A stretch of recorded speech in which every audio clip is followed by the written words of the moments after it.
Tonight, we embark on a journey that starts with the Vikings, a people who regarded death in combat not as a tragedy, but as the highest professional achievement. Despite this legendary fearlessness, history records one specific tribe that caused even the most hardened Norse warriors to quietly rethink their aggressive strategies.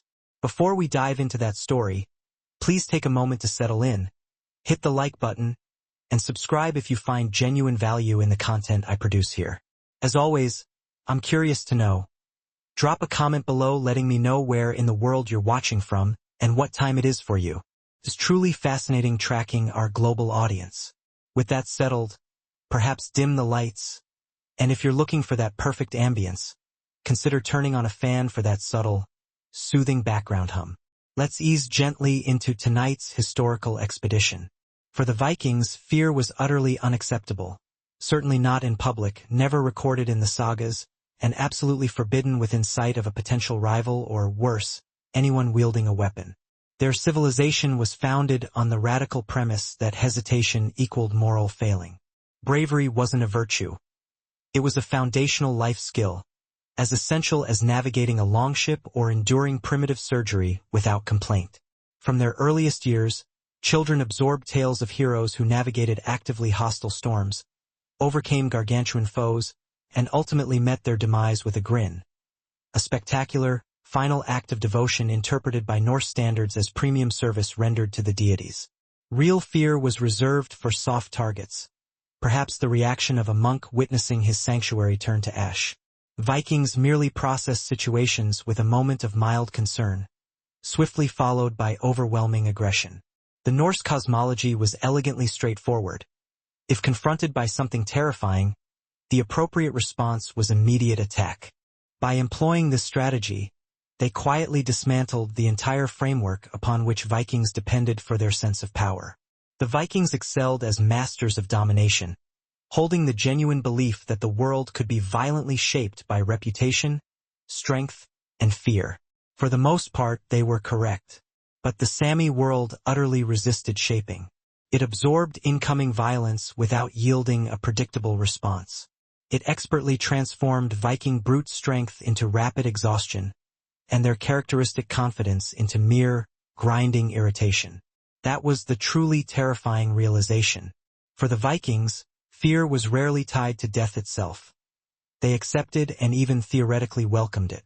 Their true fear centered on uncertainty, on environments where maximum effort offered no guarantee of success, and on territories where raw courage failed to translate into absolute control. The Sami embodied this entire strategic nightmare. They were not noisier than the Norsemen, nor richer, nor inherently more aggressive. They were simply impossible to dominate. This fact led to the fading of Viking interest, expressed not through furious rage or desperate retreat, but through measured, quiet avoidance. History often reserves its loudest applause for the conquerors, frequently overlooking the silent, profound power of endurance.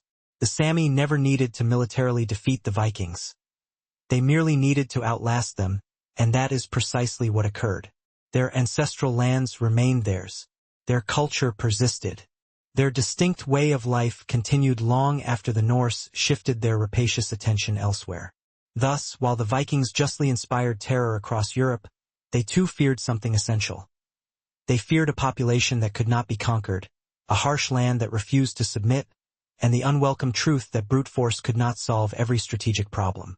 The olfactory landscape was intense and inescapable. Cooking fires frequently burned within the home. Oil lamps emitted steady smoke. Nearby latrines and municipal drains contributed their own pervasive odors that utterly disregarded property boundaries. Combine these with the smells of wet wool, damp lumber, and the close breath of too many bodies confined in insufficient space, and a Londinium house often announced its presence long before a visitor caught sight of its walls. And yet, to those who inhabited these spaces, the experience was unmistakably Roman. The domestic layout rigidly followed familiar imperial rules. The interior decor deliberately imitated Mediterranean architectural styles. Even the daily routines, lighting the imported lamps, sweeping the tiled floors, and accepting shared living, all served to reinforce their Roman identity. Outside, The British reign persisted and tribes waited beyond the frontier. But inside, Rome endured, smoky, cramped, yet defiantly making itself at home. If ambient light was severely limited in a typical Londinium house, color was certainly not. Roman interior design heavily depended on painted walls to elevate cramped, dim living spaces into something that felt deliberate, cultured, and essentially Roman. Even far removed from Italy, and despite the perpetual overcast skies, inhabitants insisted that their homes reflect an empire that treasured beauty alongside its political power. Walls were habitually plastered and then painted, rather than being left with bare surfaces. Dominant hues included vivid reds, yellows, whites, and rich earth tones, often arranged into geometric panels intended to mimic expensive stone blocks or imported marble slabs. This was visual illusion utilized as a status marker. Genuine marble was scarce and prohibitively costly in Britain, but carefully applied paint could successfully achieve the pretense. Dying gloriously meant certain entry to Valhalla and guaranteed eternal renown. Conversely, meeting death quietly in one's own bed was the deepest, career-ending societal disgrace. No Viking wanted their funerary inscription to announce, "He was courageous," until he succumbed to a fever. This profound cultural hubris permeates all the known sources. Vikings routinely ridiculed monarchs, hurled elaborate insults at massed armies, and viewed heavily fortified cities as nothing more than minor, inconvenient obstacles. Defeat was rarely conceded with honesty. Losses were always attributed to deceit, ill fortune, or the incompetent execution of someone else's duties. True fear was never a listed factor. This background of aggressive self-assurance makes the moments when the tone abruptly shifts particularly fascinating. In a handful of exceedingly rare instances, the sagas cease their usual bombastic boasting. The language turns conspicuously vague. Specific locations are referenced quickly, then dropped entirely, like an embarrassing family secret accidentally unearthed during a formal dinner. There are no soaring speeches, no descriptions of valiant final struggles, just an unsettling, profound silence. In the context of a Norse narrative, that silence screams louder than any battle cry.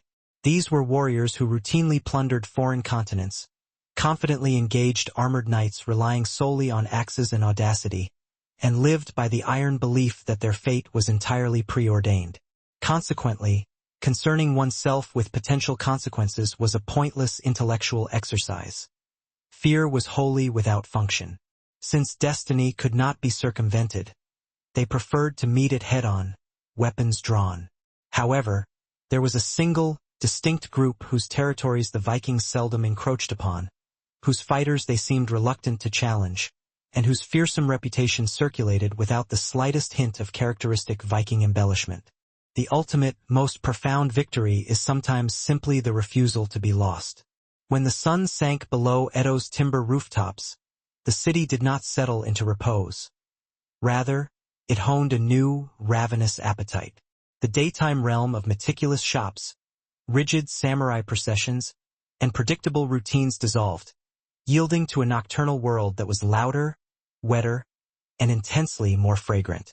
Paper lanterns blossomed across the thoroughfares, hanging like luminous, ripe fruit. Rain slicked the packed earth paths, transforming footsteps into soft, rhythmic splashes. Everywhere, smoke curled upward, not from cozy household hearths, but from dozens of small charcoal braziers, which vendors, keenly aware of when the city's hunger peaked, carried, pushed, or braced in place. This was the authentic genesis of Edo's night markets. They were not confined to formal bazaars or grand plazas, but materialized organically in narrow side streets, near bridge approaches, at temple gates, and by ferry landings, any location where the natural flow of human traffic dictated a pause. The vendors appeared as if materially summoned by the collective gnawing of hunger, some pulling heavy wooden carts, others skillfully balancing shoulder poles from which pots, trailing wisps of steam like hurried ghosts, swung gently at each end. The metropolitan landscape effectively transformed into a vast, ambulatory kitchen, the air heavy and rich with the commingled scents of savory soy sauce, rendered fish fat, and hot, burning charcoal. Consumption here demanded no elaborate ritual. One did not sit. One did not dawdle. Patrons stood beneath a protective eave, sleeves pushed up, sandals often soaked, rapidly chewing while the rain drummed softly on their woven hats. This cuisine was engineered purely for instantaneous speed, essential warmth, and maximum satiety. A structurally narrow room could achieve a measure of grandeur if the painted walls successfully suggested polished stone and architectural columns, regardless of the reality of damp wood and brick hidden beneath the plaster. These paintings were more than mere decoration. They were explicit announcements of status. A meticulously painted wall informed visitors that the homeowner possessed wealth, influential connections, or, at minimum, cultivated good taste. Even relatively modest households allocated funds for some decoration, usually concentrating on the most publicly visible front rooms. Rear service areas remained utilitarian and plain. The front spaces were designed for performance. The relentlessly humid British climate, however, was utterly unforgiving to such artifice. Moisture seeped into the plaster, causing rapid cracking and flaking. Colors faded much quicker than they would have survived in the arid Mediterranean heat. Consequently, repairs were constant, and routine touch-ups were an ordinary part of life. To own a painted house in Londinium was to resign oneself to the fact that maintaining beauty required unceasing patience and considerable effort. The decorative motifs were diverse. Some walls featured restrained geometric patterns, while others displayed lively vines, birds, or familiar mythological figures, all copied from standardized pattern books that were distributed throughout the vast empire. These images served as crucial visual connections, linking Londinium directly to Rome, Pompeii, and countless other centers of Roman life. One could stand inside a damp, far-flung provincial house and gaze upon the very same gods and artistic designs found in warmer, significantly wealthier regions. The painted walls fulfilled a practical function as well. The pigment sealed the plaster, which significantly reduced interior dust and rendered the surfaces easier to maintain and clean. No boasts, no elaborate tall tales, only a palpable, measured distance. The fear was not audible. It did not roar or challenge. It simply and silently mandated an entirely new course for the raiding longships. Because when a culture that inherently views dying as little more than a prime networking opportunity in the afterlife begins to show genuine hesitation, it signifies that something profoundly and shamefully disturbing has occurred. Crucially, whatever terrified the Vikings did not achieve this through superior weaponry. It achieved it by rendering them fundamentally uncomfortable. Had the Vikings truly been afraid of combat, they would have remained home. Yet they didn't. They meticulously constructed ships, honed their axes, and sailed aggressively toward populations who had made it abundantly clear they desired no visitors. Fighting was never the issue. Fighting was the strategy. Vikings thrived on violence because it operated within discernible parameters. You could identify your foe, tally their numbers, and calculate whether the resulting fight justified the effort or simply constituted an expensive disruption to the afternoon. Even in defeat, the rules of engagement were recognized. A swing, a block, a likely loud and dramatic demise. What genuinely unsettled the Norse was sheer unpredictability. Their anxiety had nothing to do with the possibility of losing a conventional battle. They did not fear individual warriors. They feared situations that systematically dismantled their entrenched advantages, scenarios where brute strength, numerical superiority, and overwhelming enthusiasm suddenly failed to yield results. They feared an environment where the world itself seemed actively hostile and uncooperative. Norse warriors anticipated deafening conflict.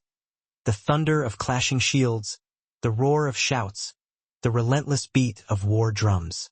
When nothing happened, that was profoundly unnerving. Silence was an aberration. Silence implied observation.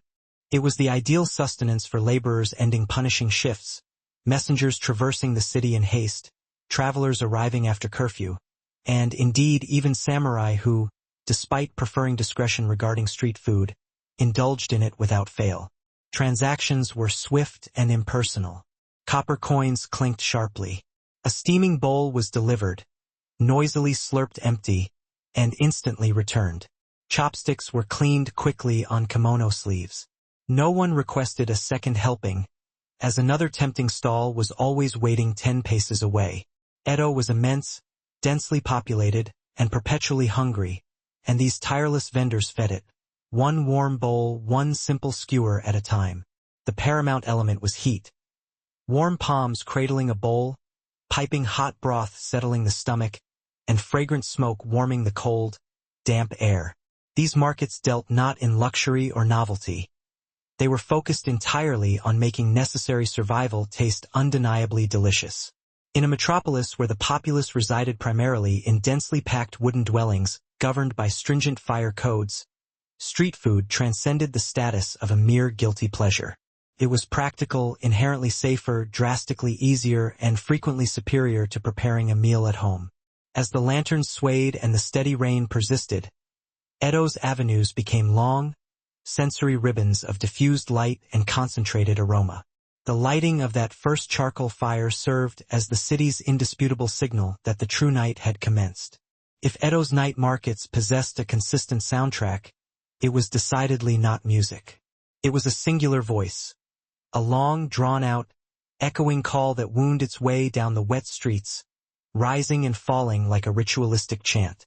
That unmistakable sound signaled only one reality. The soba vendor was approaching. Centuries before illuminated signs or delivery applications existed, dinner politely announced its arrival by shouting through the downpour. In a house constantly filled with smoke and soot, this quality was highly valuable. Grime could be wiped away from a smooth, painted surface much more readily than from rough, unsealed plaster. In this environment, artistic beauty and necessary hygiene functioned in quiet partnership. After dark, the soft glow of the oil lamps truly brought these carefully chosen colors to life. Shadows danced and flickered across the painted panels, lending an illusion of movement to the otherwise flat geometric designs. The rooms felt distinctly warmer, richer, and more vibrantly alive than they ever appeared in the gray daylight. Ironically, the entire sophisticated illusion functioned optimally only after the sun had completely set. These painted surfaces did not entirely conceal the undeniable hardships of life in Londinium, but they did provide a psychological softening. They served as a constant reminder to the occupants that they were participants in something vast, civilized, and intellectually sophisticated. Outside, Britain remained cold and perpetually wet. Inside, the walls loudly declared that Rome had successfully arrived and had every intention of remaining permanent. If the decorative walls of a Londinium house communicated Roman identity visually, the floors delivered that message directly to the feet. The change upon stepping across the threshold was immediate and jarring. Outside, there was only ubiquitous mud, large puddles, and heavily churned earth. Inside, meticulous order commenced immediately at ground level. While mosaic floors were not a feature of every single house, they were sufficiently common to define the expected standard. Wealthier homes displayed elaborate, intricate designs constructed from thousands of painstakingly arranged small stones, forming complex patterns, detailed borders, and mythological images. More modest dwellings utilized simpler tiled surfaces, which were nonetheless clean, flat, and deliberately placed. Worse still were the confrontations that seemed perpetually delayed. Imagine making landfall in alien territory, pressing inland, and feeling relentlessly watched, yet never glimpsing an observer. No forward scouts, no discernible enemy formation, no settlements ripe for plundering. Only dense forest, deep snow, tracks that materialized and vanished instantly, and arrows that arrived without warning and departed before a man could utter a single word of complaint. This method of fighting was immensely irritating to the Viking sensibility. They much preferred opponents who remained stationary long enough to be struck. They respected raw strength which they could quantify and counter. This stealth combat, by contrast, felt utterly disrespectful. Felt like cheating. It was less a war campaign and more a slow, infuriating process of being relentlessly harassed by the very terrain itself. Viking weaponry was weighty.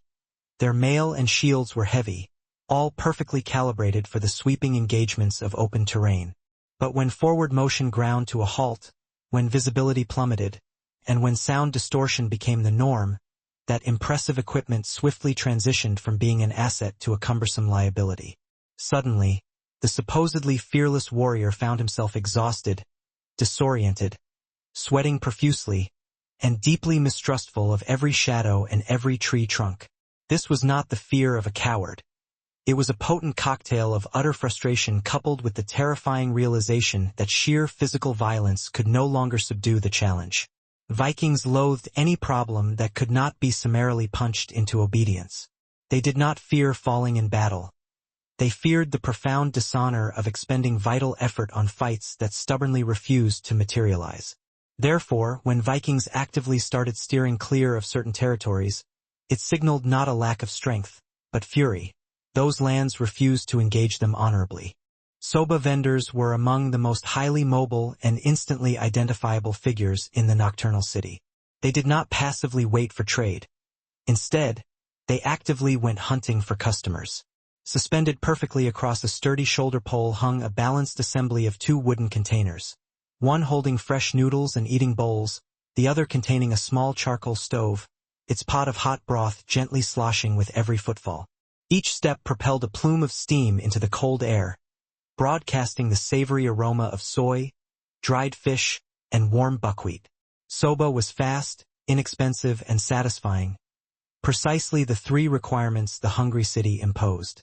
The noodles themselves were thin and slightly rustic, quickly cooked and submerged in a straightforward broth composed merely of fish stock and soy sauce.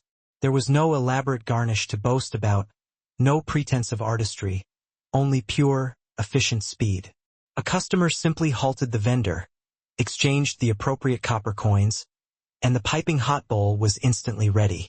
One consumed the meal standing, perched beneath a narrow awning or leaning against a bridge railing, slurping loudly, a behavior that was considered practical utility, not impolite manners. The attraction of soba surpassed mere hunger. It was warmth itself, and Edo nights were persistently damp. Winter cold permeated thin cotton robes, and even summer showers could chill the skin to the bone.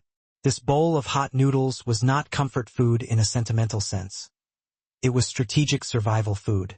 Laborers consumed it for sustaining energy. Couriers devoured it rapidly between deliveries. Travelers sought it out because it was a familiar, universally reliable choice, and safely unlikely to cause illness. Furthermore, soba carried a specific reputation. It was common fare, yet never shameful. Regardless of the material, the underlying message was unmistakable. This space was Roman territory, and dirt was explicitly forbidden. Mosaics provided practical utility equal to their decorative appeal. They were exceptionally durable, highly resistant to moisture penetration, and extremely easy to sweep. In a city where rain was constantly tracked indoors and soot settled perpetually, these functional attributes mattered far more than mere elegance. A solid mosaic floor could withstand decades of heavy boots, spilled food, and falling ash without complaint. Wooden floors, in sharp contrast, timber floors rotted and warped over time. Stone, however, endured. The designs themselves displayed immense variety.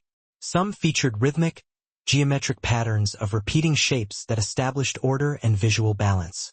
Others offered detailed depictions of animals, local plants, or grand mythological scenes. These images were carefully chosen, reflecting the owner's taste, education, and social aspirations. A resident might never journey to Italy, yet their floor could proudly feature Mediterranean dolphins or the gods they knew only through ancient tales. Walking across a mosaic was a profound sensory experience. In the summer heat, bare feet found coolness against the stone. Sandaled steps produced only a soft echo. Even within cramped, chaotic houses, the floor provided an essential sense of order and control beneath the mess of daily life. Furthermore, mosaics subtly guided movement. Distinct borders marked the functional transitions between spaces, delineating cooking areas, sleeping zones, and reception rooms. In residences lacking internal walls, the floor effectively organized behavior without the need for verbal instructions. Your feet simply learned where they were meant to go. Maintenance was continuous. Cracked tesserae were carefully replaced. Loose stones were meticulously reset. And that was intolerable. While the Norse were accomplished travelers, they recognized the world possessed borders. Not sheer cliffs where longships tumbled into oblivion, though that dramatic ending would have certainly been fitting for their culture, but psychological boundaries. These were places where maps lost clarity, navigation devolved into sheer guesswork, and Viking confidence silently gathered its belongings and disappeared. Beyond these edges resided the Sami people. From the Viking point of view, the Sami were more than just distant. They were situated with unforgivable inconvenience. Their domain comprised forests so thick they muffled all sound, and frigid tundra where the earth often appeared stable until it suddenly betrayed the traveler, along with vast, featureless snowfields where all directions looked utterly identical. The Vikings favored coastlines and accessible rivers. Any spot where a longship could anchor reliably while the raiding crew wreaked havoc inland. Samland offered none of these tactical advantages. The Norse sagas refer to these territories with conspicuous caution and almost no specific detail, reminiscent of discussing a remote relative whom one hopes will never call. The phrasing is indeterminate, the description sparse. This was not due to a shortage of Viking curiosity, but rather the hard realization that their curiosity had definite boundaries, and those boundaries had long since been frozen solid somewhere far beyond the realm of comfort. The Sami people did not inhabit towns that could be encircled or torched. They did not cultivate fields that could be plundered. They built no fortifications that could be strategically assessed before their spectacular annihilation. They were perpetually mobile, moving constantly, quietly with the unsettling confidence of people who knew precisely where they were situated, in stark contrast to everyone else. For a Viking, this logistical ghostliness was utterly maddening. Samurai, who were officially obligated to maintain rigorous dignity and dining restraint, were frequently known to steal quick meals in discreet alleyways, their prized swords resting against the plaster walls as they slurped with the same noisy enthusiasm as the common townsfolk.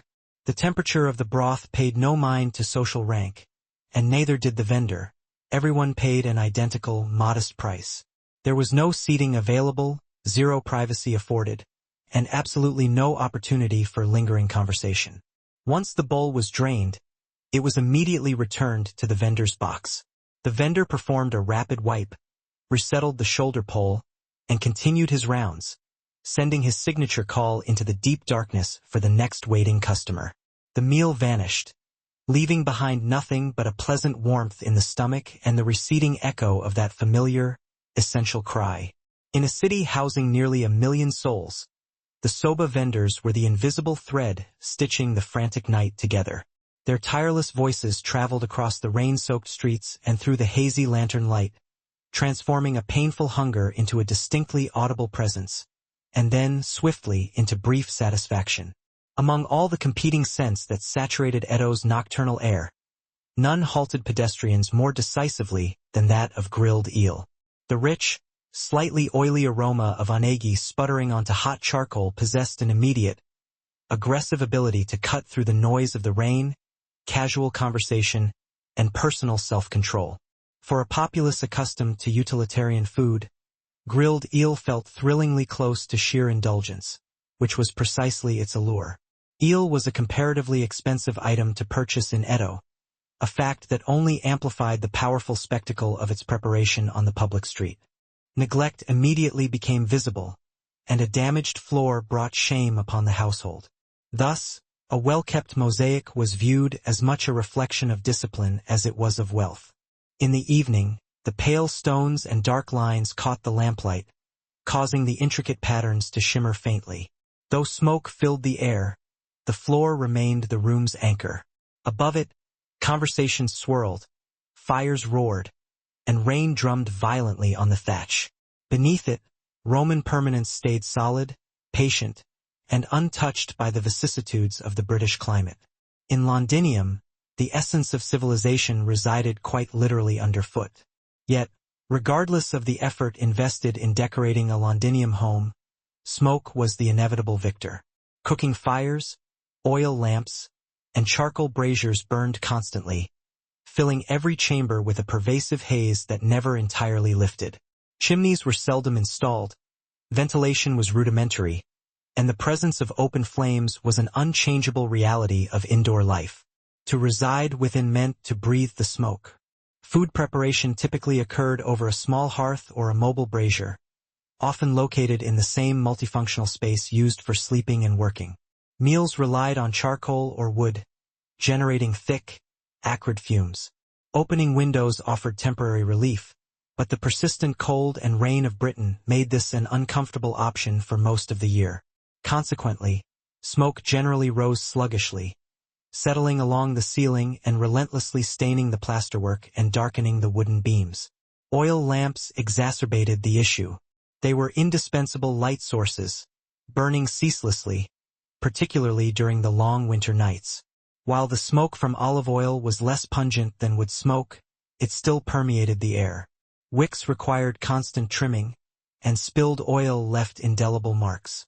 In fact, every available surface inside the home gradually absorbed the residues of combustion. Successful raiding requires concrete, fixed objectives, ideally housing stores, valuable livestock, and a predictable sense of local panic. The Sami offered none of these prerequisites. A Viking could march from dawn until dusk and encounter nothing but snow, trees, and the increasingly unpleasant realization that they were the unwanted intrusion. Even Norse trade ventures approached this region with an entirely different demeanor. They traveled carefully, exhibited conspicuous respect, and invariably used local guides. They avoided making grandiose announcements upon arrival, never lingered past necessity, and absolutely prohibited wandering off solo, a deviation that, for any Viking, indicated a grave situation. The Sami appeared to operate outside the known rules of existence. They thrived where Vikings faltered. They traversed the landscape effortlessly without recognizable landmarks. They materialized and disappeared without explanation. It was as though the land itself acknowledged their legitimacy while purposefully rebuffing all others. And that is what truly destabilized the Norse psyche. They did not fear those who lived beyond the limits of the map. They feared those who possessed the power to render the map completely irrelevant. Because when geographical certainty fails, raw military power quickly loses its advantage, and the Vikings understood this intrinsically. The Norse preferred enemies whom they could clearly hold accountable. A feuding clan, an obstinate local king, or even a cleric who dared to show disrespect. They despised an enemy who could not be located, stabbed, intimidated by shouting, or vanquished decisively in a showy duel. Sami territory presented exactly that infuriating problem.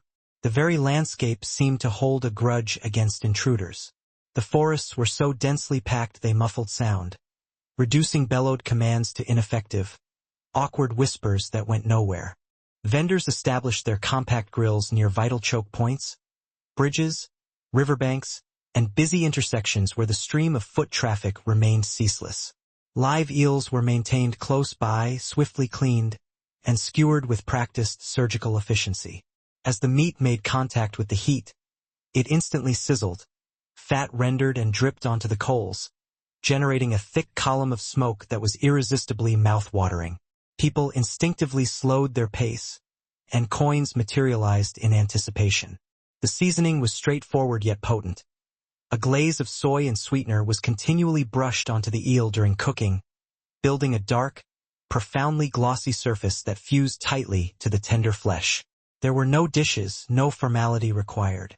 The skewer was passed directly to the customer, still aggressively hot, to be consumed standing in the open, damp air.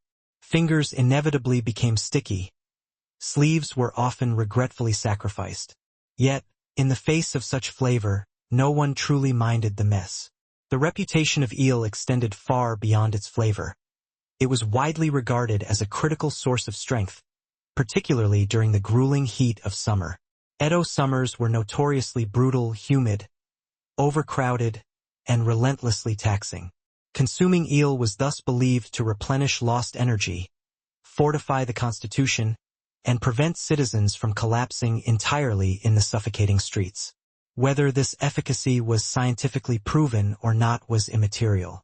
The populace held the belief, and belief alone was sufficient to sell countless skewers. What truly distinguished streetside eel was the sheer diversity of its clientele. Wealthy merchants snatched skewers on their commute home. Hardened laborers permitted themselves an occasional splurge. Weary travelers treated it as a necessary, small luxury following difficult days on the road. The lasting effect was a smell that became impossible to escape. It clung to clothing, saturated hair, and left even the cleanest homes with a faint, underlying scent of soot. New visitors immediately detected it, but the inhabitants eventually ceased to notice. Smoke simply became an ambient background condition, like the persistent British drizzle, unpleasant yet utterly unavoidable. Fire itself occupied a complex role. It was both an essential friend, cooking food, providing warmth, and facilitating indoor life, and a terrifying threat to the entire city. Londinium, built primarily of timber like most Roman settlements, was highly combustible. Entire city blocks could be reduced to ash within hours. Consequently, fire regulations were strict, and every household was expected to manage flames with extreme care. Braziers were kept small, and fires were monitored constantly. Nighttime caution became a deeply ingrained habit, shaping daily routines. Whenever possible, fires were put out before people slept. Coals were carefully banked, and water buckets were kept close at hand. The sound of a neighbor's alarm was enough to send residents scrambling into the narrow streets. Yet, despite the obvious risks, warmth remained paramount. Britain was dramatically colder than Rome, and the houses offered poor insulation. Without fire, the indoor spaces quickly became damp, dark, and utterly miserable. Smoke, therefore, was the necessary price paid for survival. Children were raised accustomed to it. Eyes adapted, and lungs became conditioned. Coughing was a ubiquitous sound but seldom a cause for concern. Comfort was not measured by the quality of the air, but by the guarantee that the fire stayed stoked and the room remained habitable. In the typical Roman house in Londinium, smoke functioned as the invisible occupant, ever-present, seldom acknowledged, and fundamentally essential. The snow functioned like a deliberate conspiracy, absorbing noise entirely. A group of heavily armed Vikings could be marching shoulder to shoulder and still experience an unnerving sensation of total solitude. Hardly the optimal psychological state preceding combat. Then there was the cold. Vikings knew cold. They were accustomed to enduring it. But this was an extreme category. A freezing climate that instantly penalized any error. Misplace a step, and your foot plunged into unexpected depths of powder. Exert yourself too vigorously, and the resulting sweat would quickly freeze, turning your own clothing into a fatal tool of betrayal. Viking armor, normally a proud display of might, became a profound operational disadvantage. The heavy equipment severely restricted movement. Shields constantly snagged on tree trunks. Spears became entangled in overhead branches. Axes were rendered nearly useless, as a proper swing demanded clearance that simply did not exist. The forest was indifferent to a warrior's bravery. Its only concern was whether he could squeeze between its boundaries. Navigation was a nightmare. Snow concealed familiar landmarks, and footprints vanished by morning. Even the sky offered no assistance, remaining a flat, featureless expanse of gray that made establishing direction feel like a hopeless suggestion rather than a concrete rule. The Vikings took immense pride in their oceanic navigation, but attempting to traverse this terrain felt like being the silent, mocked object of nature's amusement. The Sami, in sharp contrast, traversed this exact same landscape with the effortless ease of moving through their own home. They possessed an inherent knowledge of the snow, which drifts supported weight and which guaranteed immersion. They understood the physics of sound transmission, the patterns of wind shear, and the habits of every animal. To the Vikings, this mastery appeared suspiciously like sorcery. To the land itself, it was simply competence. And samurai, once more carefully feigning indifference to their surroundings, maintained a precise distance from the hot grill, just enough to preserve their outward dignity, while intensely savoring every single bite. Unlike the urgency of soba, eel compelled a slight deceleration. You lingered a moment longer. You chewed with genuine care. You fully absorbed the richness of the fat, the smoky char, and the syrupy sweetness. For these fleeting moments, the frenetic night market ceased to be governed by speed and paused for pure, visceral pleasure. In the heart of Edo, Luxury was not exclusively defined by private dining chambers or polished silver trays. Sometimes, it manifested simply as hot eel on a skewer, eaten beneath the glow of a swinging lantern as the rain hissed fiercely against the charcoal, and the sprawling city flowed relentlessly onward around you. Not every craving satisfied in Edo's night markets originated solely from an empty stomach. Many sprung from deep fatigue, persistent cold, or ingrained habit. This was the opening for sweets to enter the culinary landscape. Following the intense smoke and salt of noodles and eel, vendors offering dumplings and various sweet concoctions presented an alternative experience. Gentle comfort, supplemental warmth, and a brief, undemanding moment of simple pleasure. Dango vendors were recognizable by their low-key profile. Their small stalls were quieter, their fires deliberately smaller, and their accompanying aromas significantly softer. Neat rows of spherical rice dumplings were skewered and held carefully over a tender heat source, occasionally brushed with a sweet soy glaze or dusted with fine roasted soybean flour. The resulting scent was subtle yet inherently irresistible, particularly amid the dampness, sweet, warm, and delicately nutty. It drew customers in quietly, without requiring aggressive shouting. Dango was universally accessible fare. Children importuned their parents by tugging on sleeves. When the gray British daylight finally faded, the Londinium house did not fall silent. It merely grew smaller. Darkness pressed in, visibly shrinking rooms and drawing corners into deep shadow until only concentrated pools of lamplight remained.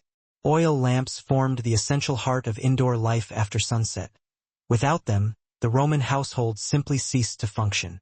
These necessary fixtures were typically crafted from clay or bronze, small enough to rest comfortably in the palm of a hand. A shallow reservoir held the precious olive oil, with a wick emerging from a narrow spout. Once ignited, the flame was steady but inherently weak. A single lamp could only illuminate a minimal area, compelling residents to rely on several lamps, strategically placed to maximize the light's reach. Olive oil was an expensive commodity in Britain, having been imported and transported vast distances. Consequently, light was used with great deliberation. Lamps were lit only where people congregated. Dark corners remained untouched, and hallways stayed shadowy. Navigation through the home relied as much on ingrained memory as on actual sight. The scarcity of light fundamentally altered household behavior. In the evenings, residents gathered in close proximity, motivated by necessity rather than intimacy. Tasks demanding precision were conducted directly beside the flame. Conversations naturally occurred in tight, small circles. Children played near adults, and imaginative stories occupied the vast, shadowy spaces the faint light could not penetrate. Maintenance was an ongoing demand. Wicks burned unevenly and required frequent trimming. If left too long, they produced heavy smoke.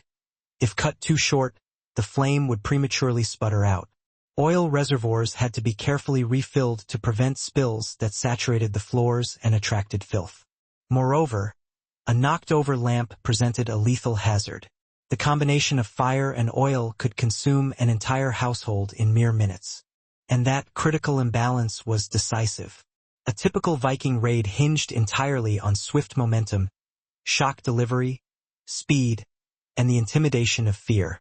All these tactical advantages disintegrated the moment the environment actively resisted their efforts.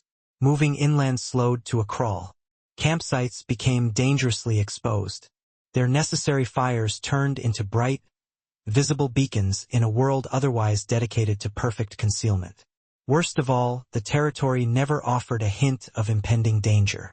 There were no audible warnings, no dramatic escalation.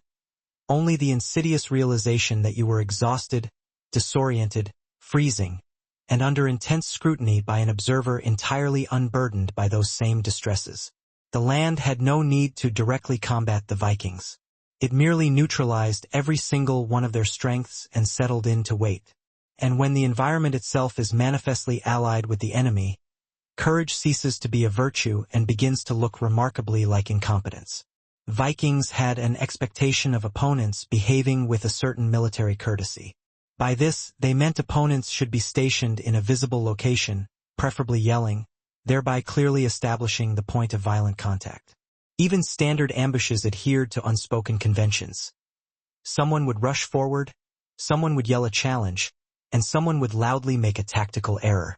What the Vikings were utterly unprepared for was being targeted by warriors who seemed determined never to reveal themselves at all. In Sami territory, confrontations did not start. They simply happened.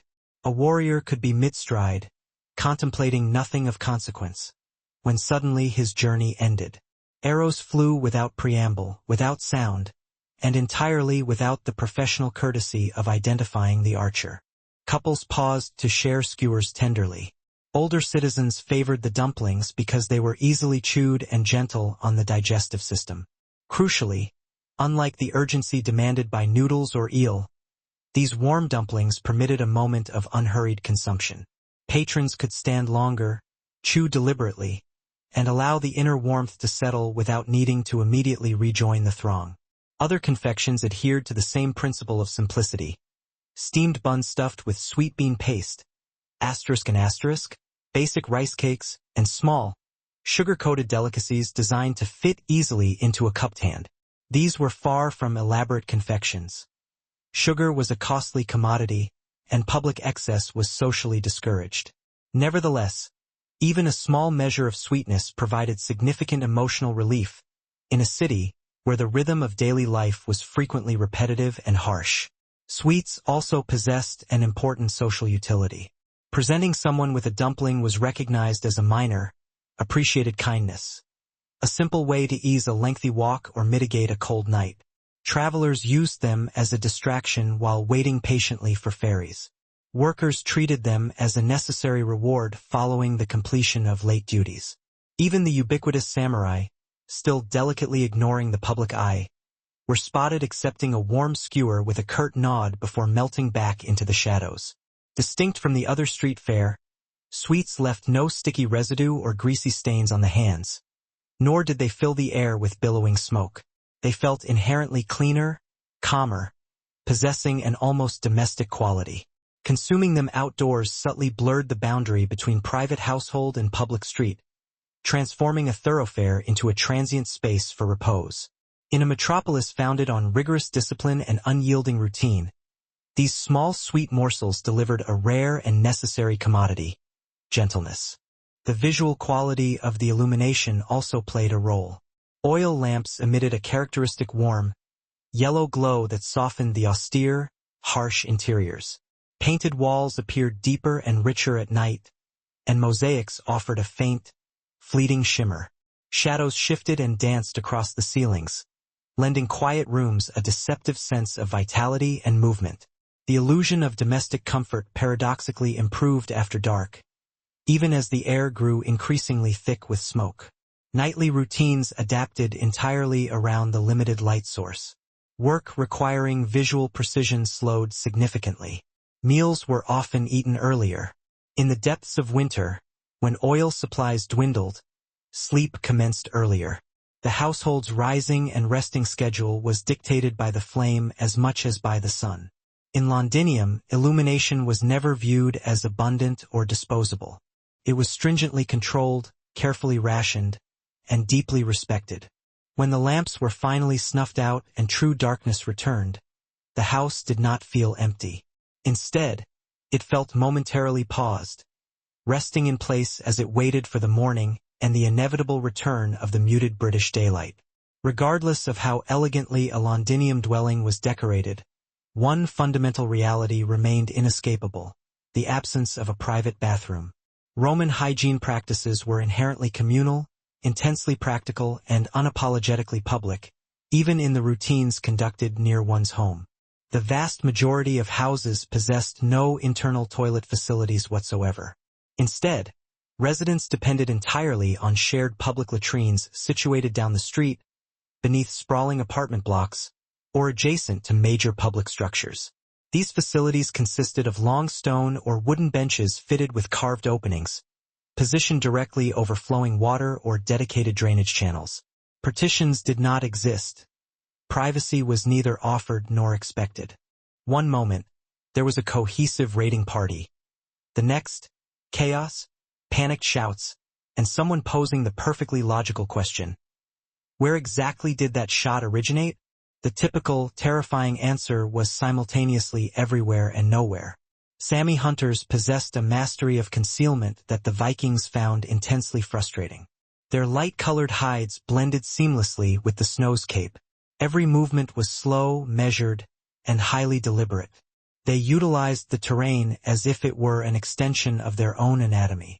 Vikings, conversely, were clad in dark materials, weighed down by metal, and produced noise simply by their heavy physical presence. Stealth was fundamentally incompatible with their nature. Subtlety gave them psychological discomfort, and the attacks they suffered were never dramatically decisive. There was no decisive, glorious clash, no moment of clear victory, only relentless, psychological pressure. A warrior wounded here, a supply porter vanished there, encampments disturbed under cover of darkness, and essential gear quietly sabotaged, as if the vindictive landscape was maliciously misplacing their property. This method violated every principle of Viking honor. The Norse ethos demanded that victory be earned through direct, observable confrontation. You engaged, you conquered, you seized the rewards, and you departed. This was attrition, a form of psychological warfare designed to deplete energy, shatter patience, and erode morale more effectively than mere bloodletting. The most paralyzing aspect was the utter lack of opportunity for counterattack. A desperate charge into the dense woods accomplished nothing. Shouting threats into the void achieved nothing. Wildly swinging an axe at nearby trees, though briefly satisfying, was equally futile. The Sami had no need to hold a line. They commanded when they would engage and when they would dissolve back into the landscape. Illuminated by lantern light and dampened by the rain, a single warm dumpling on a stick was sufficient to slow the headlong rush of the night, if only for a few deliberate bites. If soba served as the logistical backbone of Edo's night cuisine and sweets offered its necessary comfort, then fish cakes represented pure, streamlined efficiency. These were provisions specifically engineered for rapid, clean consumption without requiring extended stops, perfect for a vast urban center that, even after the sun set, never truly ceased motion. Kamaboko, fish cakes, and related fish-based snacks materialized throughout the city after nightfall. Vendors strategically positioned themselves near waterways, bridges, and ferry terminals, locations guaranteeing both easy access to fresh supply and natural concentrations of high-traffic crowds. Lean white fish meat was skillfully pounded into a thick paste, hand-shaped, and cooked into firm cakes suitable for slicing or skewering. Some varieties were steamed, others gently grilled, and a select few were plunged into oil and fried until a fine crust formed on the exterior. The resulting smell was invitingly subtle, less intensely aggressive than eel, yet less overtly comforting than sweet treats. Fish cakes occupied a strategic middle ground, savory and salty, faintly sweet, and sufficiently dense to effectively quell immediate hunger pangs. They were the ideal snack for anyone with an agenda. A swift bite, then another, and the skewer was discarded. There was no bowl to deposit, no set of chopsticks to clean, just nourishment consumed standing and instantly forgotten. As the night progressed, fried foods increasingly joined the street culinary mix as cooking oil became more accessible in urban environments. Small pieces of battered fish, firm tofu, or vegetables were swiftly dropped into bubbling fat and served immediately, still audibly crackling. One simply sat beside whoever else happened to be present and conducted their business as usual. For the inhabitants of larger houses or apartment complexes, waste might drain into a private cesspit or a sewer channel linked to the street system. While offering greater convenience, this setup was notoriously unpleasant. Odors permeated easily, blockages were frequent, and maintenance was a perpetual headache. Neglect of these systems quickly degraded conditions for the entire dwelling, not just a single household. When water was available, it assisted in flushing waste, yet Londinium systems proved far less robust than those found in the established Mediterranean cities. Torrential rain often overwhelmed the drains, while dry spells drastically slowed the necessary flow. The result was inconsistent sanitation, sometimes remarkably efficient, and sometimes profoundly foul. Domestic cleaning habits necessarily reflected these constraints. Water was used sparingly indoors. Full-body bathing was reserved for the public bathhouses. Within the home, washing consisted of basins, cloths, and cold water. Waste was managed and removed, never truly hidden. Roman hygiene centered on management and containment, rather than the complete elimination of mess. Toilet paper was unknown. Instead, a shared sponge fixed to a stick was cleansed between uses, a detail that modern observers are advised not to dwell on. This practice was utterly standard throughout the Roman Empire and accepted without question. The discomfort residents experienced arose not from the hygienic method itself, but from the cold stone seats and the perpetually damp air. Odor was an inherent, unavoidable characteristic. Latrines were noisy, exposed to drafts, and rarely pleasant environments. Homes located near them paid a sensory price. Nevertheless, proximity also granted convenience, and in densely populated Londinium, convenience consistently outweighed comfort. Their strategy was to permit the Vikings to exhaust themselves, become thoroughly lost, and descend into paralyzing paranoia. Soon, every broken twig became a suspected trap. Every shadow looked personal. Ultimately, the Vikings executed the unthinkable. They halted their advance. This was not a retreat born of defeat, but of frustration. The enemy refused to remain visible long enough to be definitively vanquished. And nothing demoralizes a warrior culture more swiftly than a battle that perpetually refuses to occur on its expected terms. To the contemporary observer, Viking claims of an enemy utilizing magic sound like mere poetic hyperbole, a symbolic, metaphorical way of describing a disastrous outcome. But for the Norse, magic was not a figure of speech. It served as a rational, legitimate explanation for phenomena that defied conventional behavior. And the Sami, regrettably for the Vikings' psychological stability, did a lot of things that refused to behave properly. Norse documentation consistently labels the Sami as sorcerers, capable of shape-shifting, weather manipulation, and casting potent curses. Sudden, blinding snowstorms erupted instantly. Dense fog materialized precisely at the worst possible moment. Travelers would become inexplicably disoriented, marching confidently for hours in entirely the wrong direction. To the Vikings, who lived in a world saturated with restless spirits, these events were not random coincidences. They felt meticulously targeted. Sami shamans utilized rhythmic drumming, repetitive chants, and trance rituals that were profoundly disturbing to outsiders. They entered altered states, spoke to spirits, and claimed knowledge of places no one else could see. Vikings who practiced their own form of sorcery, *seer*, possessed the intuition to recognize raw power when confronted with it.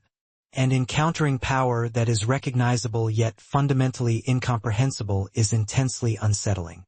These stalls invariably attracted tight clusters of patrons, the sheer sound of the frying acting as a sensory signal flare.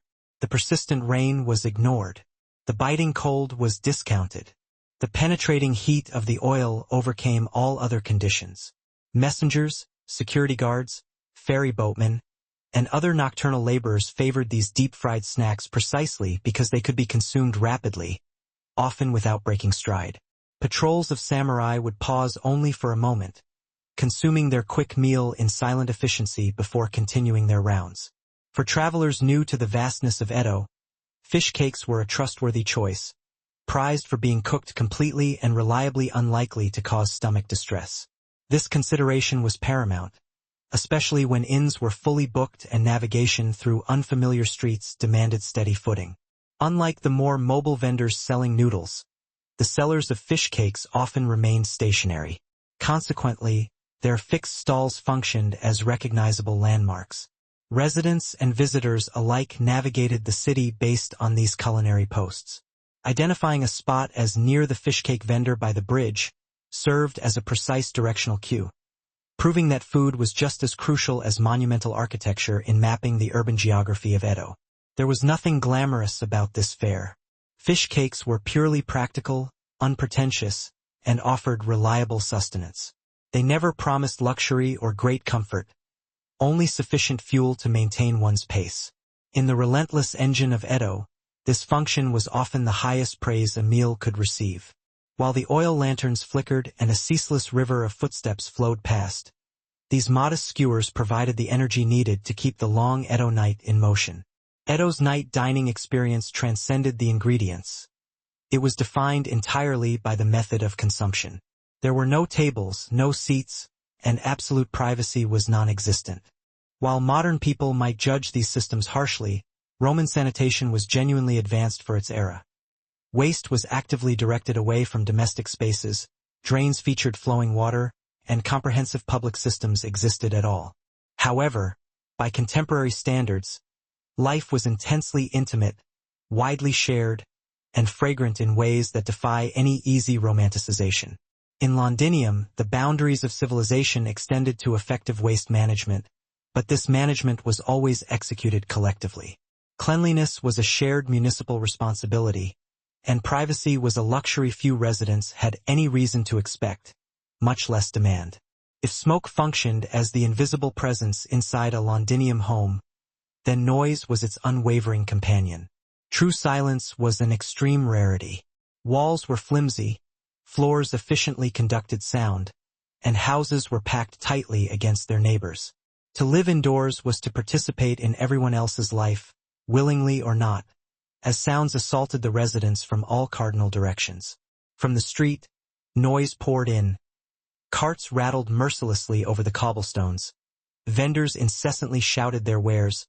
Boots splashed heavily through puddles, and an endless hum of conversation persisted. Workshops often attached directly to homes, contributing the jarring sounds of hammering, sawing, and grinding. Even after sunset, Londinium never truly fell quiet. Someone was perpetually awake, working, arguing, or returning late from their night's activity. Inside the house, sounds moved effortlessly. Voices echoed through open doorways and up stairwells. Footsteps reverberated sharply on tile and wood floors. The simple dropping of a pot sounded like an official announcement. Auditory privacy was non-existent. Families developed strategies to cope. Speaking over ambient noise, learning to ignore the constant influx of sound, and managing to sleep through disturbances that would surely madden modern listeners. Compounding the anxiety was the understated nature of this sorcery. It required no lavish spectacle or overt dramatic displays. It functioned quietly, subtly, in ways entirely impervious to challenge by a blade. One cannot stab fog, nor can one issue a duel against confusion. Shouting provides no escape from being hopelessly lost. Of all the manifestations, whether magic proved the most terrifying. A storm at sea was a comprehensible risk. A tempest generated inland, timed flawlessly to derail a march or extinguish a crucial fire, felt devastatingly personal. The very notion that human hands could manipulate the heavens was sufficient to make even the most resolute warrior hesitate. And hesitation, once introduced, is contagious. The moment one man suspects he is cursed, his comrades begin cataloging every error. Every minor trip becomes suspicious. Every logistical delay grows ominous. The entire company swiftly begins reinterpreting simple misfortune as deliberate malice orchestrated by unseen forces. This response was not cowardice. It was the inevitable logic derived from the Norse worldview. The Sami needed to kill remarkably few Vikings. They simply needed the raiders to internalize the crippling belief that they could be killed by an unseen enemy at any moment. And this psychological belief superseded objective reality. When an adversary threatens the body, one engages in battle. When an adversary threatens one's fundamental understanding of the world, one must withdraw. Because no measure of brute bravery offers defense if the entire universe appears to be actively stacked against you. And from the Viking perspective, while stranded in Samland, it absolutely was. If the Vikings had merely dismissed the Sami as merely strange, the situation would have been manageable. The Norse encountered peculiarities routinely. What elevated the threat was the unsettling fact that their own established mythology tacitly confirmed their fears. The public thoroughfare served as the dining hall, a space everyone shared, by necessity, not by choice. Dining required standing pressed close, shoulder to shoulder with unfamiliar faces, often under Eve's dripping rain, with steam rising up between people who would likely never cross paths again. This harsh environment dictated a specific, immediate set of behaviors. One quickly mastered the art of balancing a piping hot bowl in one hand while maneuvering chopsticks with the other. You learned to angle your body defensively, protecting your meal from the surging crowd that might send food tumbling into the mud. Speed was paramount. Slurping quickly, chewing efficiently, and immediately stepping away upon completion. Lingering was considered an offense, driven less by conventional manners and more by the brutal calculus of space scarcity and the line of hungry patrons waiting directly behind you. The night markets subtly dissolved social hierarchies in ways that the rigid daytime structure of Edo rarely permitted. While rank certainly persisted, it became momentarily irrelevant when individuals were equally soaked by the rain, equally driven by hunger, and equally impatient for their meal. A common laborer and a high-ranking samurai could find themselves standing beneath the very same awning, sharing identical bowls of noodles. No words were exchanged. No formal acknowledgement was necessary. Yet, the profound, shared moment of common humanity existed regardless. An entire unspoken etiquette governed these interactions. One did not stare at others. One certainly did not critique another person's eating habits. And complaining about the drizzle or the dense cooking smoke was strictly forbidden. Everyone present understood the harsh conditions and accepted them as part of the bargain. Street food required tolerance for the overwhelming noise, the pungent smells, the crowding, and the sheer inconvenience. In exchange, it delivered immediate warmth and essential speed. Neighbors were an intrinsic part of daily life, whether known personally or not. You routinely heard their children crying, the preparations for their meals, and the rising and falling intensity of their arguments penetrating the shared walls. In apartments situated above shops, the smell and sound of commerce filtered up from dawn until dusk. The border between distinct households was thin, porous, and constantly breached by sound. This intense auditory closeness shaped social behavior. Residents arose early because others did. Sleep schedules became aligned out of pure necessity. Private disputes rarely remained private, a fact that subtly discouraged extremes in emotional display. Everyone was keenly aware when neighborhood tensions began to build. Simultaneously, gossip traveled rapidly. A single loud argument or an unusual late-night visitor was guaranteed to be neighborhood knowledge by the following morning. Night amplified every sensation. With indoor lamps lit and the streets somewhat quieter, even the smallest domestic sounds carried far greater weight. A neighbor's cough, the creak of a door, the soft tending of a fire, all became part of the communal nightly soundscape. Total darkness never fully descended, and absolute silence was equally unattainable. Crucially, this constant presence of noise generated a sense of security. Silence was often a terrifying indicator of danger, fire, plague, or abandonment. Sound, conversely, signified ongoing life. It reassured you that you were not isolated in the damp, smoky gloom.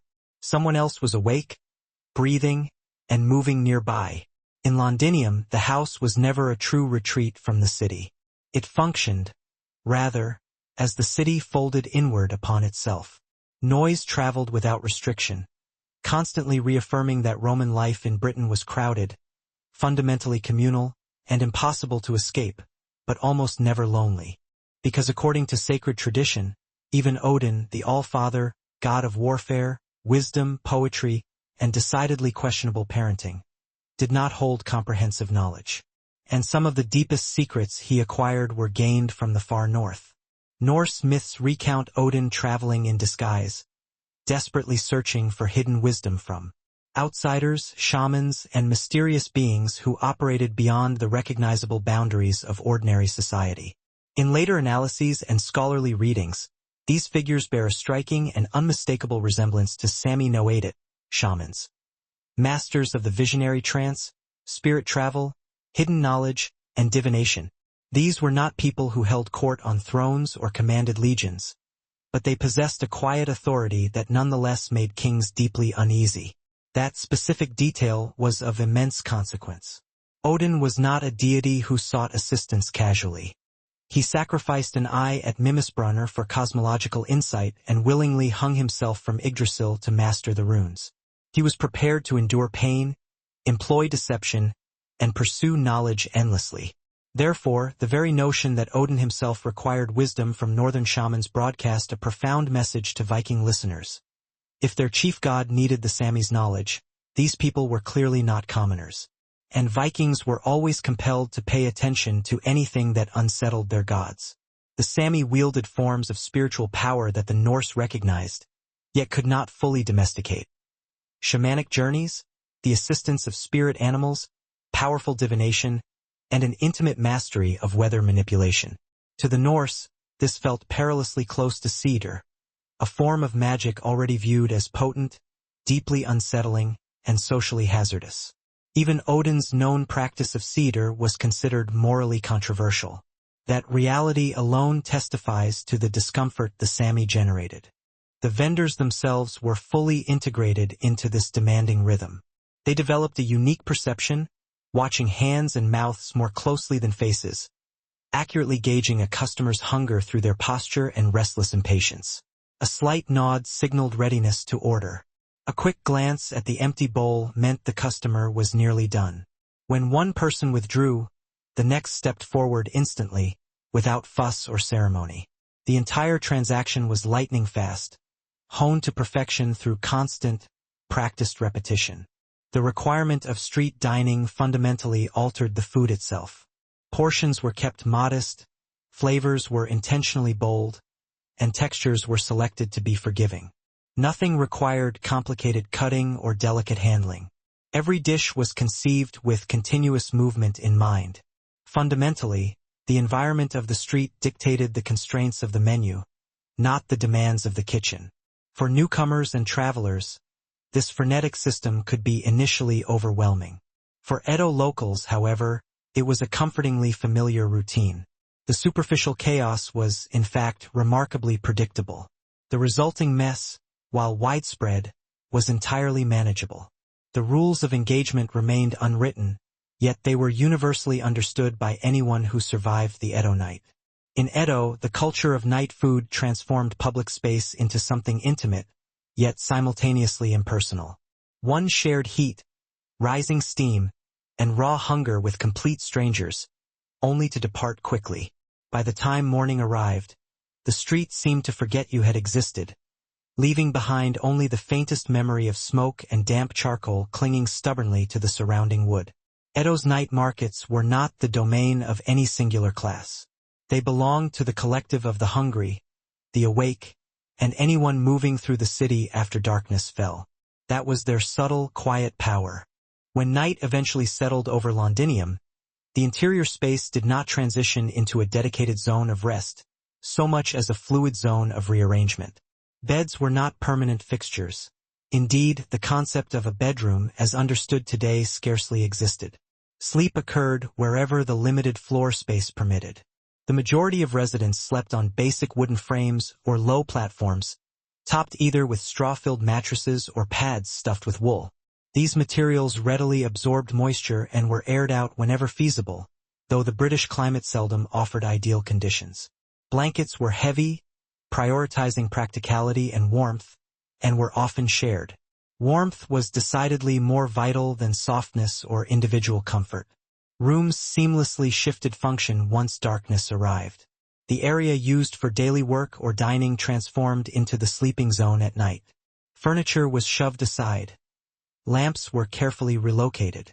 Every evening, families engaged in a practical negotiation determining who slept where, a decision based on age, social status, and immediate necessity. Children slept collectively. Adults claimed the warmest positions, typically situated closest to the embers of the dying fire. Privacy during sleep was virtually non-existent. Married couples shared their allocated space with children, servants, or even paying lodgers. In crowded apartment blocks, entire extended families might occupy a single room. The cacophony of the day did not truly cease. Coughing, snoring, footsteps from the story above, and the drumming of rain on the roof persisted throughout the night. Sleep was, by necessity, light, fragmented, and prone to easy interruption. Animals frequently shared the interior spaces. Small dogs, valued for companionship or pest control, slept nearby. Cats moved unimpeded, hunting the rodents attracted by food stores. Their presence was tolerated, even appreciated. Fire demanded extreme caution at night. Vikings respected raw strength, admired sheer courage, and even granted respect to clever adversaries. But they genuinely feared power that defied quantification or measurement. The Sami did not govern territories. They did not raise armies. They did not erect magnificent monuments. Yet their influence quietly permeated the very fabric of Norse cosmology, acting like a crucial footnote that could not be ignored. This unsettling ambiguity, this blurred line between established myth and tangible reality, was deeply disruptive. It suggested the Sami were not merely another peripheral tribe, but a people occupying a liminal space, halfway between the worlds, human enough for commerce, yet dangerous enough to avoid, and sufficiently mysterious to instruct the gods. When your god of war approaches a group as a mentor rather than a target, you do not charge in screaming. You pause, you listen, and very quietly, you re-steer your longship toward less complicated shores. If Odin exercised caution, so too should they. One of the most profound causes of Viking unease regarding the Sami was not defined by what they did, but by what they conspicuously refused to do. They did not raid. They did not conquer. They did not arrive by sea, torch settlements, seize hostages, and then compose heroic verse about their actions afterward. To the Vikings, this behavior was baffling, borderline treasonous. In the Viking paradigm, land existed to be seized, fiercely defended, and loudly contested. If someone occupied desirable territory and expressed no desire for more land, that person was either deceiving you or operating on a level of understanding far beyond your grasp. The Sami declined to construct permanent towns that could be besieged. They did not cultivate fields that could be confiscated. Their actual wealth was migratory. Their reindeer herds, their specialized knowledge, their intricate routes, and their understanding of the shifting seasons. In a society meticulously obsessed with upholding rank, duty, and superficial appearance, street food quietly flattened distinctions without ever needing to announce its radical action. Commoners constituted the vast majority of the nighttime crowd. Laborers finishing late shifts, artisans shuttering their workshops, and porters trudging home with heavy, aching shoulders. These were the essential citizens for whom the night markets primarily existed. Their workdays were punishingly long, their living spaces cramped, and cooking after dark was frequently impractical or even prohibited due to strict fire restrictions. For them, street food was not a treat or an indulgence. It was simply their daily dinner. Travelers, in particular, relied heavily on these services. Edo was a major hub, perpetually flooded with an influx of pilgrims, merchants, officials, and urgent messengers. Inns rapidly reached capacity, and evening meals inside lodging were never guaranteed. The sight of a glowing lantern and a steaming pot of food offered immediate, profound reassurance. One did not need familiarity with the local neighborhood or its customs. The simple reality was that hunger functioned identically everywhere. And then there were the samurai. Officially, their standing demanded the stringent upholding of dignity, unwavering restraint, and a clear separation from common, everyday pleasures. Unofficially, they were merely flesh and blood. Many samurai subsisted on fixed stipends that proved insufficient in a metropolis as expensive as Edo. Street food was an affordable, convenient, and sufficiently discreet option, provided it was consumed in an appropriate, shadowed corner of the night market. The sight of a samurai beneath a vendor's awning, nursing a bowl of noodles, was a living study in controlled contradiction. The sword remained at the hip, the posture formal and rigid, yet the eating was quick, focused, and utterly silent. No one made comment. Flames were lowered, though not fully extinguished if warmth was essential, allowing coals to glow faintly. The omnipresent risk of fire haunted every household, especially during vulnerable sleeping hours. Most residents cultivated a sharp awareness, learning to wake at the slightest unfamiliar noise or scent. Dreams often merged seamlessly with reality amid the smoky air and the shifting, flickering shadows. Oil lamps projected dancing shapes onto the walls until they were finally snuffed out. Darkness then returned gradually, yet never fully. Moonlight often slipped through the cracks in the shutters, and the faint glow from street lamps or passing torches leaked light into the interior. Morning arrived quickly. The light returned slowly, filtering through the perpetually gray clouds, and the house immediately underwent its daily transformation. Bedding was rolled and stored. Mats were stacked. The space was swiftly reclaimed for daytime work and movement. In Londinium, sleep offered no true escape. It was merely another shared activity, profoundly shaped by crowding, the harsh climate, and the constant need for caution. The Roman night was neither silent nor private. It was simply darker, inherently closer, and momentarily still. By morning, the Londinium house resumed its ordinary appearance. Damp floors, smoky, stale air, and the muted gray British light pressing relentlessly through the shutters.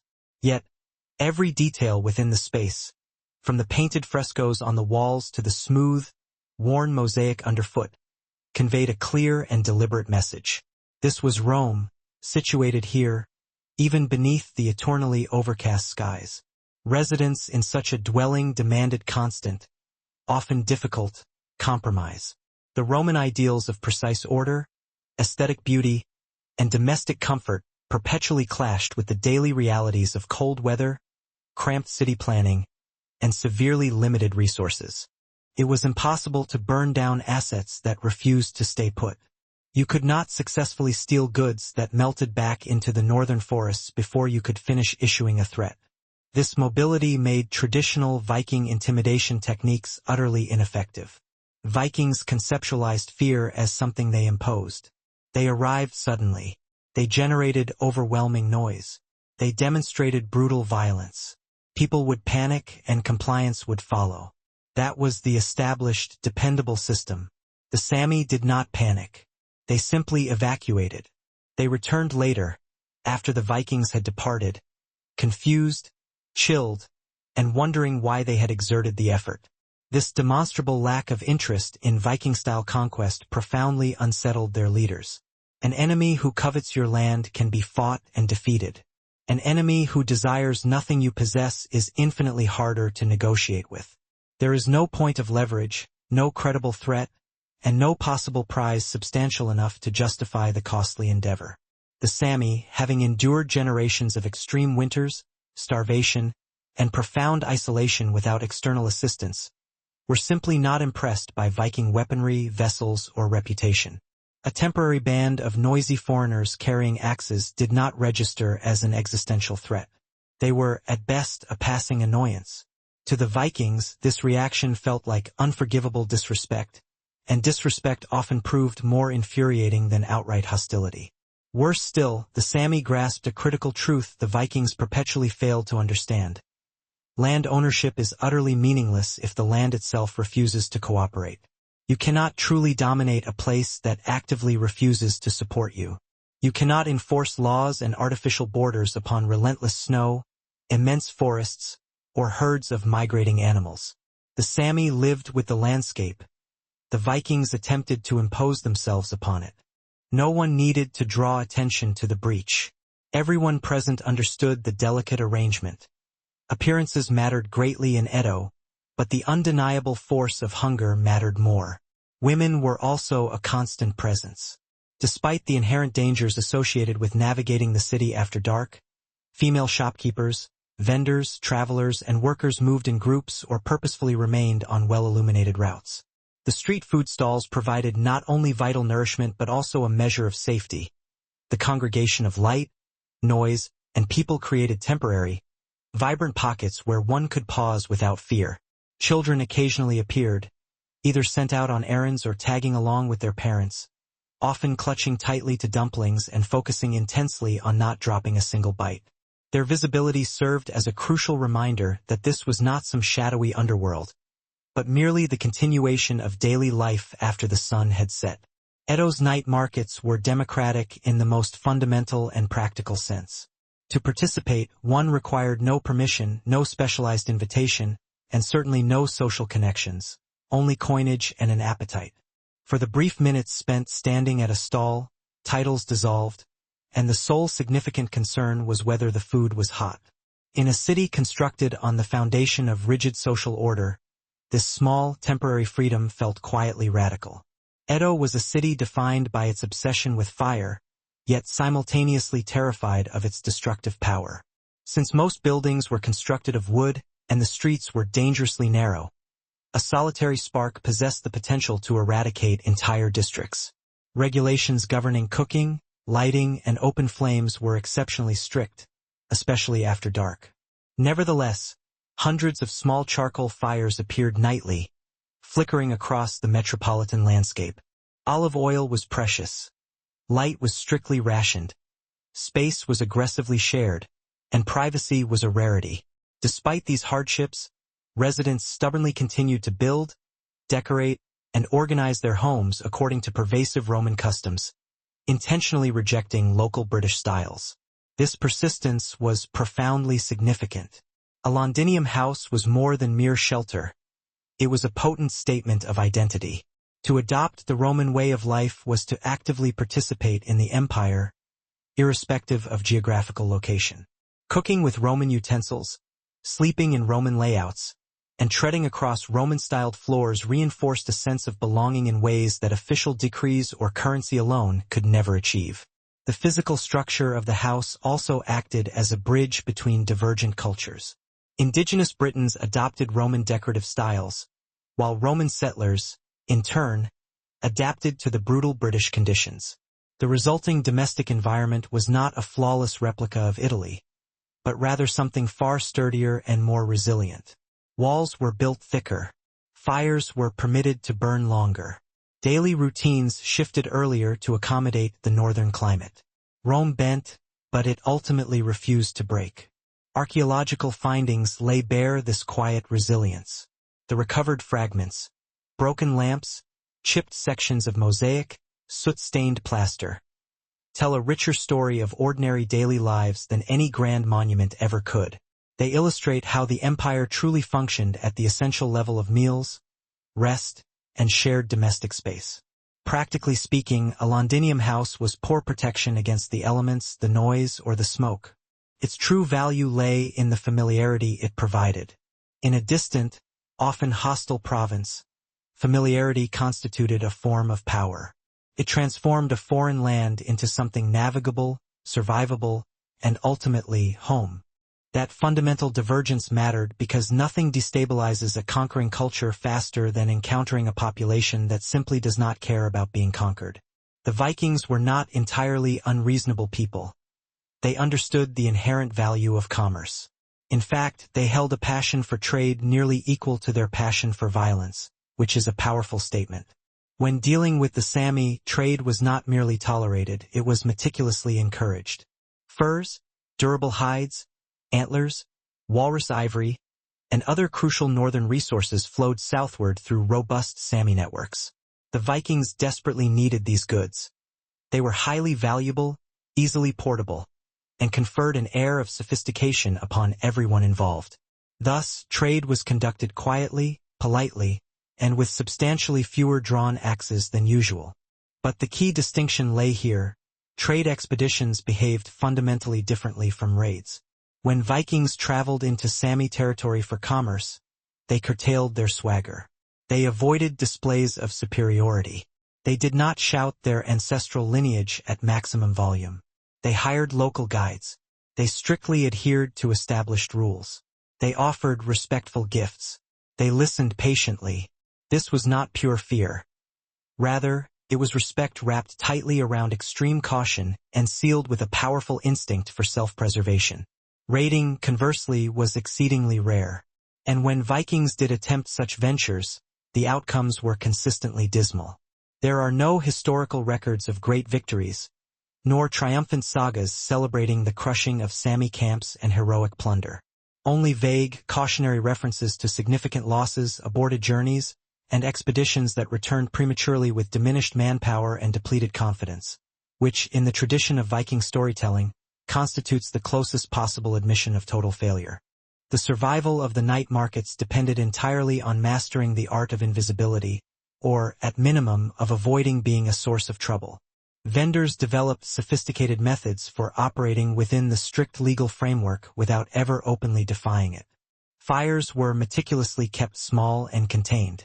Charcoal was the preferred fuel over open wood flames because it produced less smoke and burned far more predictably. Stalls were deliberately situated close to water sources, bridges, or expansive street crossings, locations where fire officials felt less apprehensive and quick escape routes were readily available should an incident arise. Every element of the market setup, down to the last pot, was engineered for speed, including the ability to instantly vanish. Rain represented a dual force, both an enemy and a crucial ally. It inevitably soaked clothing, dampened the mood, and transformed the thoroughfares into thick mud. Crucially, however, rain dramatically reduced the danger of fire. On especially wet nights, vendors often appeared in greater numbers, aware that official inspectors tended to be less aggressive and that customers would be even more desperate for a hot, warming meal. In the wet darkness, the lanterns seemed to glow with heightened intensity. Their light scattered and reflected in the street puddles like inverted constellations. While officials certainly conducted patrols, enforcement of the regulations was notoriously inconsistent.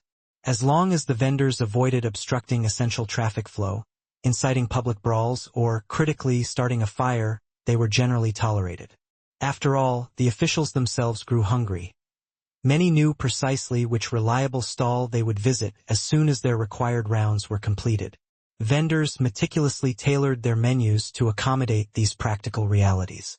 Foods that could be prepared quickly and cleanly survived the editing process. When residents stepped out into the perpetually muddy streets and under the gray skies, they carried that indelible identity with them.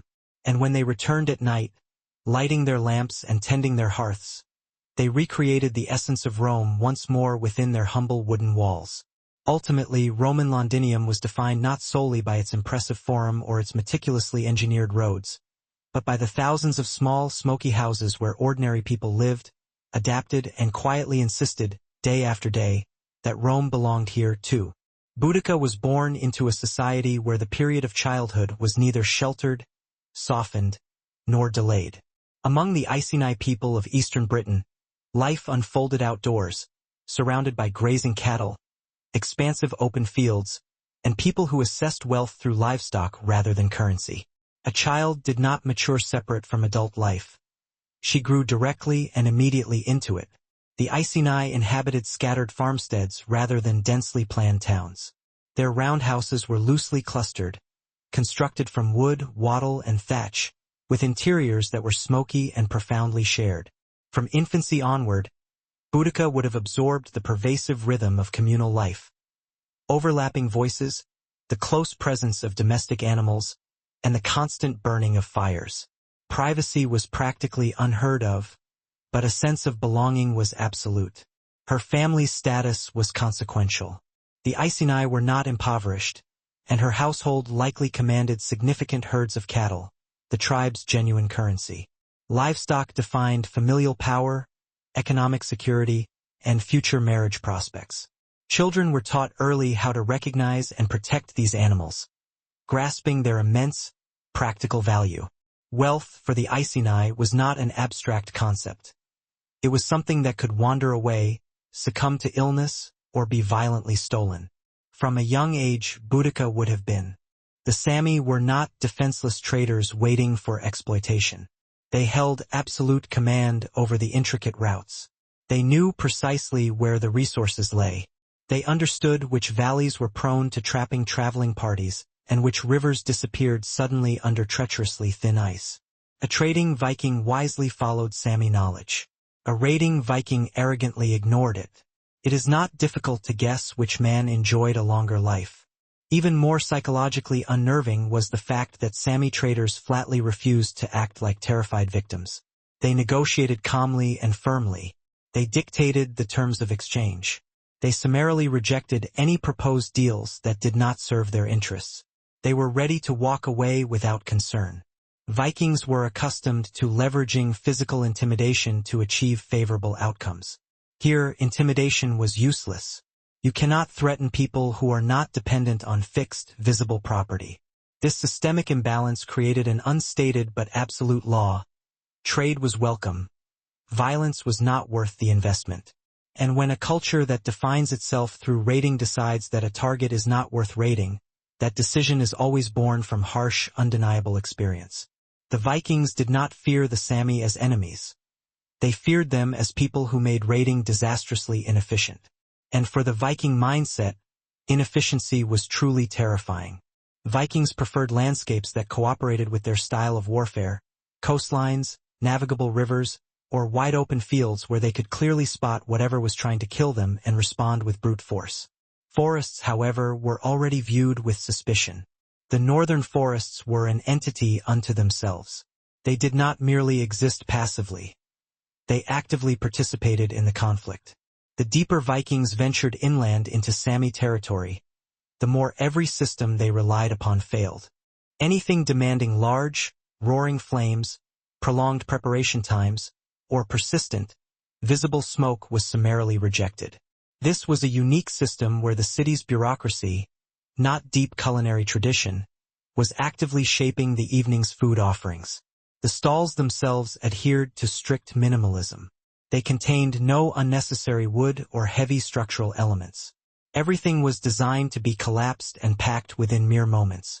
A warning shout, a swift exchange of glances, and the fire would be smothered, pots sealed, and the street instantly returned to its former darkness, leaving virtually no trace that the market had ever existed. For everyone involved, rain paradoxically sharpened the entire sensory experience. Steam ascended from the pots far more dramatically. The aromas of the cooking food carried greater distances. The necessity for warm food felt urgent and immediate.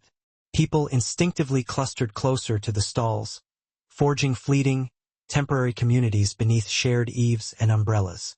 The night markets thrived, not through open defiance of the city's meticulous rules, but by cleverly bending around them. If Edo was defined by its rigidity during the day, it found essential flexibility after dark.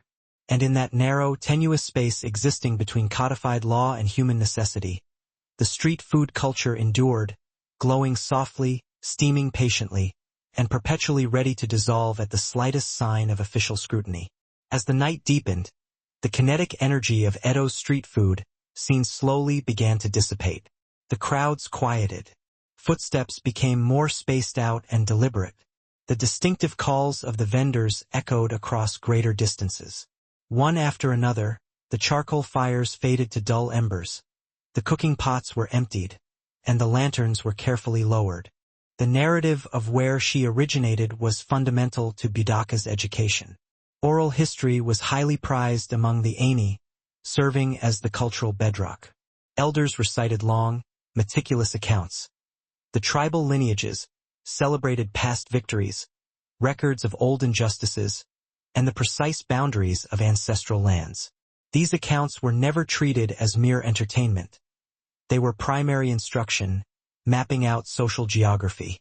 They defined who rightfully belonged, who was obligated to whom, and why outsiders deserved inherent suspicion. Crucially, women were not excluded from this essential knowledge. Aini culture afforded women highly visible roles in managing property, overseeing ritual, and exercising practical authority. Girls were immersed in the same foundational stories as boys, inheriting the same fierce tribal pride. The notion that leadership could one day fall to a woman was entirely plausible. It was an outcome already confirmed by tribal memory. Meanwhile, the shadow of Roman presence lingered at the periphery of this world. During Boudica's early years, Rome had not yet secured full dominion, yet its influence expanded relentlessly. Traders and their goods were followed by whispers and rumors. Glimmering imported items, foreign coinage, and the imposition of unfamiliar legal codes began to intrude. For Aini families, this created an escalating tension, a nervous mixture of curiosity and profound unease. As a child, Boudica could not grasp the complexities of imperial politics, but the atmospheric pressure was unmistakable. Adults guarded their words. Elders watched the distant roads with increased scrutiny. The stories of the past, recited nightly, grew sharper and more pointedly defensive. Identity acquired greater significance precisely because it felt imperiled. Her childhood, while not characterized by softness, offered solid grounding. Their magnificent ships became useless decorations, anchored far away on the coast. Their war horses struggled in the rugged terrain. Supply lines became dangerously attenuated. Suddenly, the terrifying Norse warrior was reduced to an exhausted man carrying too much heavy metal in an environment that seemed to deeply resent metal. Armor, typically a powerful symbol of status and strength, became an exhausting physical burden. Shields snagged on low branches. Spears struck trees instead of adversaries. Battle axes required space to swing that simply did not exist. Every footfall generated noise, and every noise felt like an announcement of position. Vikings excelled at being imposing. They were disastrously poor at being quiet. The northern forest, conversely, was a master of silence. Snow absorbed sound so completely that shouting felt pointless. Orders vanished mid-air. One could stand a mere 10 paces from a companion and feel chillingly isolated. Isolation in unfamiliar, hostile terrain has a way of quickly transforming aggressive bravery into raw irritation, and irritation into panicked retreat. Meanwhile, the Sami moved through the wilderness as if navigating a familiar, well-illuminated corridor. They knew precisely which winding paths remained firm and which concealed dangerous traps. They tracked animal movements, anticipated the wind's shifts, and understood where snow concealed or revealed tracks. To the Vikings, this ability did not appear to be skill. It looked like outright favoritism. It genuinely felt as though the forest had actively chosen a side. Campfires became instant liabilities. Smoke provided a visible plume of location. Light carried surprisingly far through the cold night. There was no formal closing bell, no official announcement. The night markets concluded exactly as they had commenced, gradually, and with an almost courteous quietness. Vendors packed their operations with the fluid efficiency of individuals who had executed this routine countless thousands of times. Bowls were swiftly wiped clean, skewers tallied, and coinage securely tucked away. The shoulder poles were hoisted one last time, feeling notably lighter without their steaming culinary cargo. Carts rolled silently back toward modest storage sheds or the cramped homes where patient families waited. By the time the first hints of dawn appeared, only faint scorch marks on the ground and the lingering scent of damp charcoal remained as evidence of the previous hour's activity.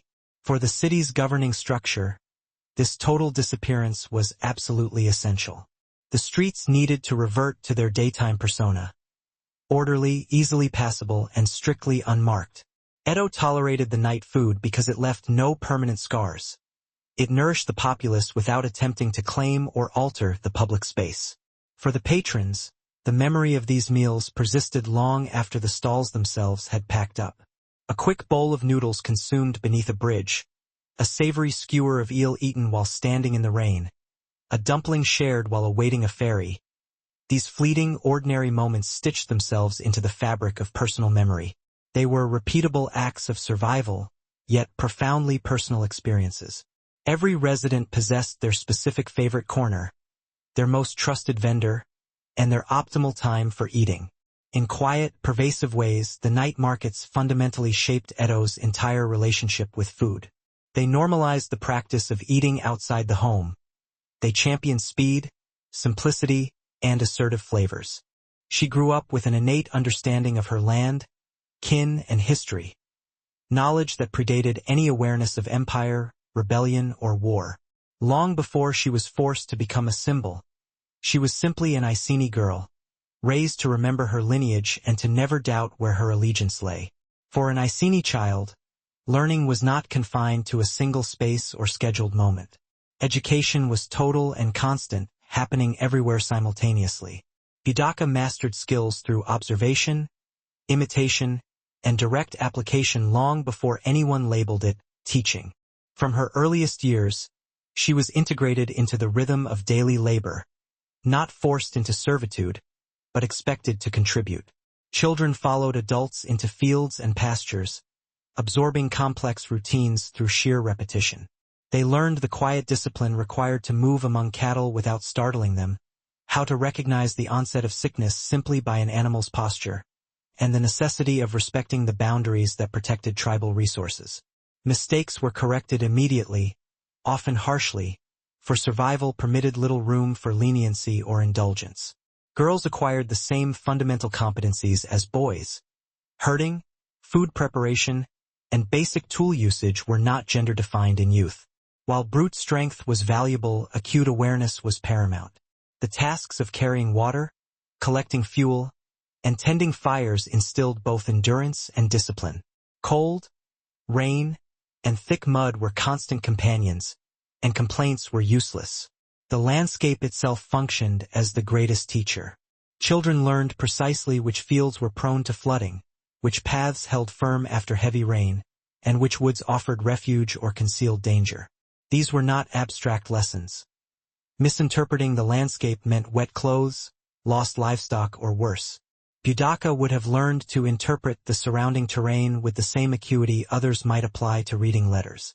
Camps that felt secure when first established felt dangerously exposed by morning, and every dawn brought subtle new signs that someone had been nearby without offering a proper, visible introduction. A subtly disturbed trail, minor pieces of missing equipment, or footprints that appeared and vanished as if deliberately teasing the observers. The forest never executed a direct assault. It did not need to.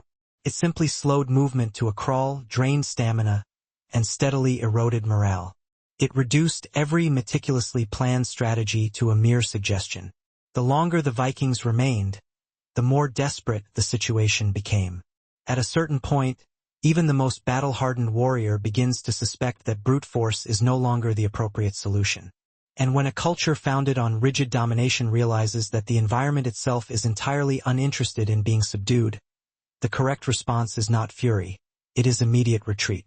The Vikings rarely lost formal battles in the forest. They lost momentum, and that proved far more damaging. The Vikings did not require massive casualties to internalize a lesson. They only required potent stories, and these stories, unfortunately for Viking confidence, traveled exponentially faster than any ship could sail. A raid that failed quietly was always exponentially more dangerous than one that failed loudly. When warriors returned home without trophies, without celebratory songs, and without a concise, clear explanation, people paid attention. Vikings were naturally superb storytellers. They narrated everything. Overwhelming victories, crushing defeats, personal insults, and even spectacularly bad decisions. Silence, however, was inherently suspicious. Men returned with fewer companions than they had departed with. They spoke vaguely about bad land, strange weather, and journeys that did not go well. They conspicuously avoided specific details. They changed the subject abruptly. They instilled in the city a preference for immediate warmth over sophisticated refinement, and functional necessity over elaborate display. Even as formal restaurants expanded and cuisine became increasingly elaborate, the core logic established by the street food vendors remained foundational.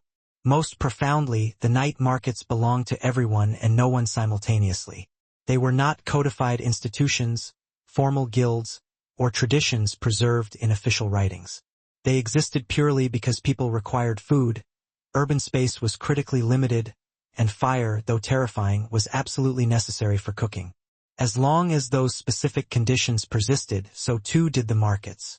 By the following morning, Edo would present an unchanged face. Busy, disciplined, and highly restrained. Yet, beneath that rigid surface resided the powerful, lingering memory of steam, smoke, and hunger shared with strangers.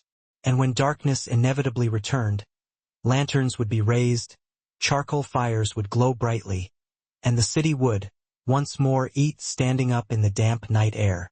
Entering a house in Roman Londinium was not an escape into peace and quiet. The moment a resident crossed the threshold, the city essentially followed them inside. Sound readily penetrated the thin, adjoining walls. Cooking smoke perpetually coated the ceilings. Somewhere nearby, the insistent noise of shouting, hammering, or a heated financial argument was always audible. This was far from the ideal of a countryside villa, complete with colonnades and soothing fountains. This was the empire's capital, Rome, distilled, compressed, damp, and stubbornly surviving in the perpetual reign of Britain. The majority of dwellings in Londinium were narrow and utilitarian structures. Their design dictated more by the scarcity of available urban space than by any desire for comfort. Streets were jammed, land was prohibitively expensive, and buildings clustered tightly together. Familiarity with hunting and weaponry began early, even for girls. While not every child would become a full-fledged warrior, every individual understood the necessary tools of defense. Slings, short spears, and shields were commonplace features of daily life, not objects locked away. Watching older warriors practice left indelible impressions. Movement, balance, and confidence were internalized informally, woven through imitation and play that often bordered on grim seriousness.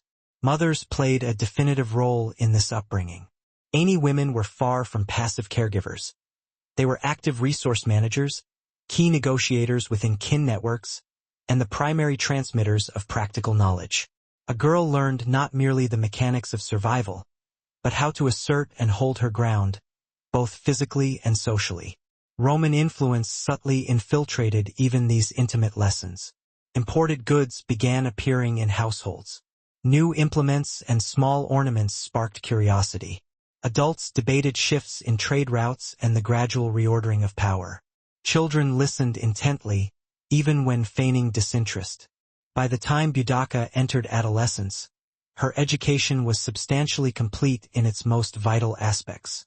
She knew her land, her people, and her non-negotiable responsibilities. No structured classroom could have offered such depth. What remained was not the learning of how to live, but the mastery of how to respond when that way of life was jeopardized. As Boudica matured, she was shaped by language as much as she was by labor. Among the Aini, history was not inscribed. It was spoken, absorbed, and perpetually repeated until it fused with the listener's identity. Evenings gathered around the flickering hearth served as a different kind of classroom, a setting where memory was rigorously trained and identity profoundly reinforced. Elders commanded authority less because of age and more because they were the living repositories of memory. And nothing makes a Viking longhouse more uncomfortable than a warrior who refuses to brag. Around roaring fires and deep within longhouses, the true narratives spread.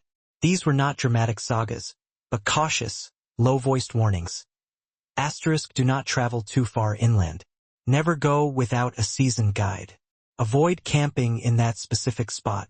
Asterisk: advice of this nature was extremely rare in a culture where the standard counsel was usually, asterisk: bring more axes. And then there was the issue of the missing men. There were no accounts of heroic deaths, no bodies recovered, only sudden, absolute absence. Absence is terrifying because it provides an open space for the imagination, and the human imagination is always far crueler than mundane reality.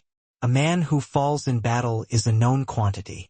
A man who simply vanishes invites every unpleasant and supernatural theory simultaneously. Rumors performed the rest of the cultural work. Some whispered that the forest itself swallowed people whole. Others claimed the Sami could summon deadly storms or induce mental confusion. Some insisted that vengeful spirits led travelers in endless circles until they collapsed from exhaustion. The precise details fluctuated, but the final conclusion remained fixed. That specific land was absolutely not worth the risk. The stories were not shouted. They were told carefully, quietly, with a seriousness that instantly discouraged any attempt at levity. When the jokes finally stopped, fear had already irrevocably won.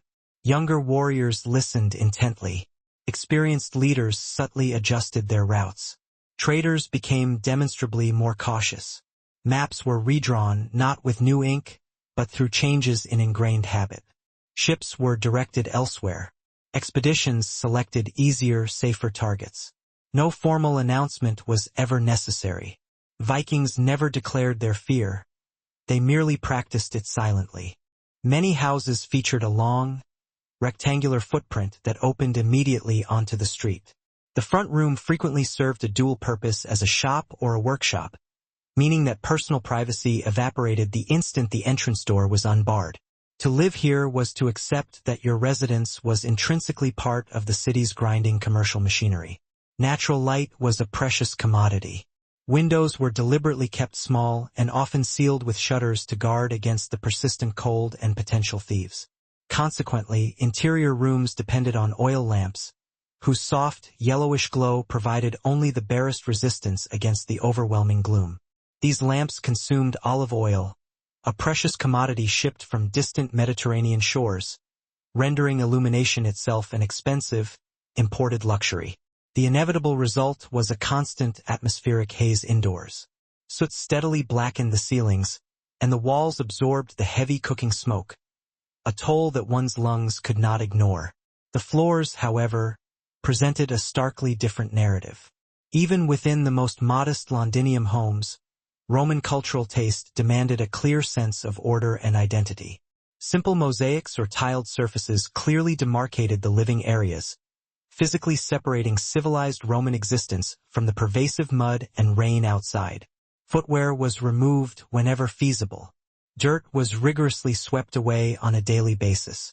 Despite its dreary location, this corner of Britain was determined to adhere to the behavioral dictates of Rome. Furnishings were kept minimal. A handful of stools, a low central table, and storage chests pushed flush against the walls. Space preservation was prioritized above all notion of comfort. Rooms fluidly shifted their purpose throughout the day, used for sleeping at night, working during daylight hours, and serving as dining areas whenever a meal could be prepared. They held the precise accounts of ancestors, migrations, crucial alliances, and bitter betrayals. These narratives were recited meticulously, often with ritualistic precision. Names mattered, and locations held potent meaning. Forgetting was a critical hazard, for to forget was to forfeit claim to land or honor. Boudica would have internalized these vital stories early. She listened as adults named every river and hill, explaining the historical context that rendered each significant. Specific sites were marked by triumphs or tragedies. Others denoted sacred burial grounds. Knowing this geography of memory was synonymous with belonging. A child who understood the stories knew exactly where she stood in the chain of existence. These oral traditions also served to define who stood outside the tribe's protection. Rome initially appeared as a powerful, distant entity, strange yet not inherently hostile. Stories circulated about other tribes who had chosen either spirited resistance or pragmatic cooperation with outsiders. The lessons imparted were rarely simplistic. Pride was lauded, but recklessness was always condemned. Strength had to be tempered with sound judgment. Women were consistently prominent figures in these narratives. Any history made no effort to erase their influence. The stories included warrior women, shrewd negotiators, and fierce protectors of their kin. This precedent was crucial. Boudica never grew up with the belief that power was reserved solely for men. She learned that leadership could manifest in myriad forms and that courage was not limited by gender. Ritual further anchored these memories. Annual seasonal gatherings, feasts, and ceremonies repeated the same defining stories year after year. Children learned when to remain silent, when to join the response, and when to observe with the utmost attention. Participation held more value than performance. These structured moments bound individuals tightly to the communal group. This is the true mechanism by which fear proliferates, not through widespread panic, but through solidified habit, through choices that subtly redirect effort, and through places that suddenly become someone else's unavoidable problem. The Sami required no standing armies to defend their territory. They needed neither fortress walls nor banners. They only required their existing potent reputation. Once such a reputation takes hold within a warrior culture, it is nearly impossible to dismantle, because one can defeat an enemy, but defeating a pervasive story is infinitely harder.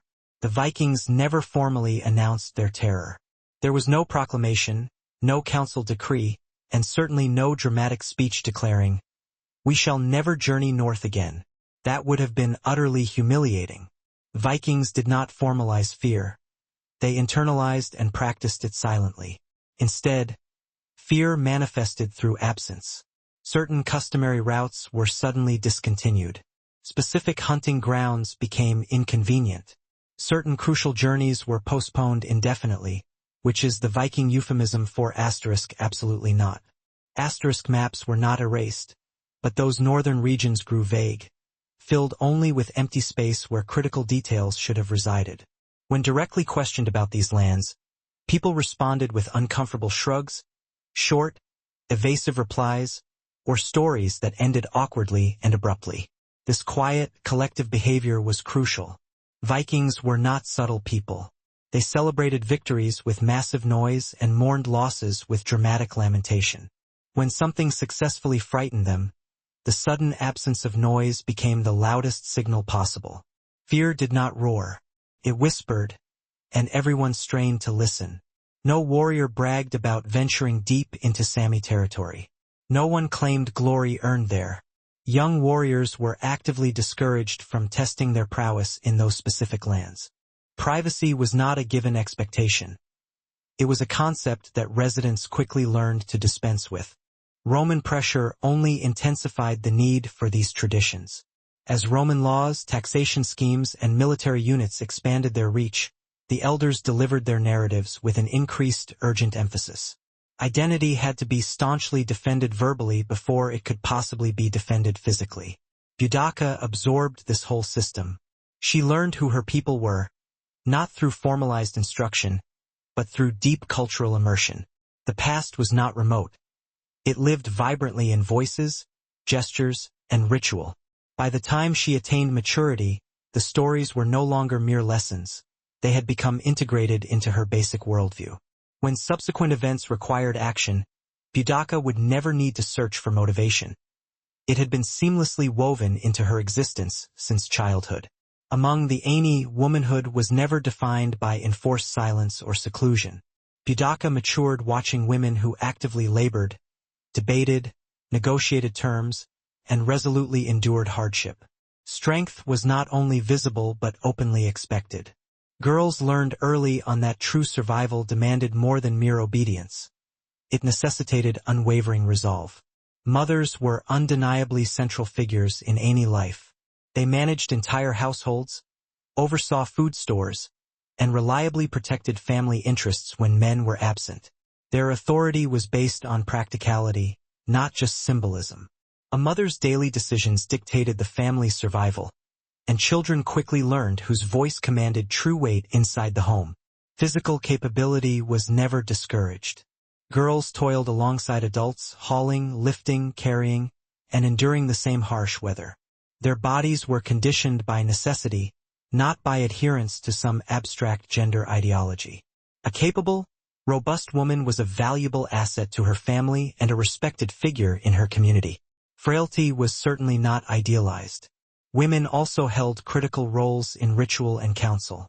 Instead, the elders recommended safer targets, closer coastlines, and easier prey, and elders in Viking society were not ignored lightly.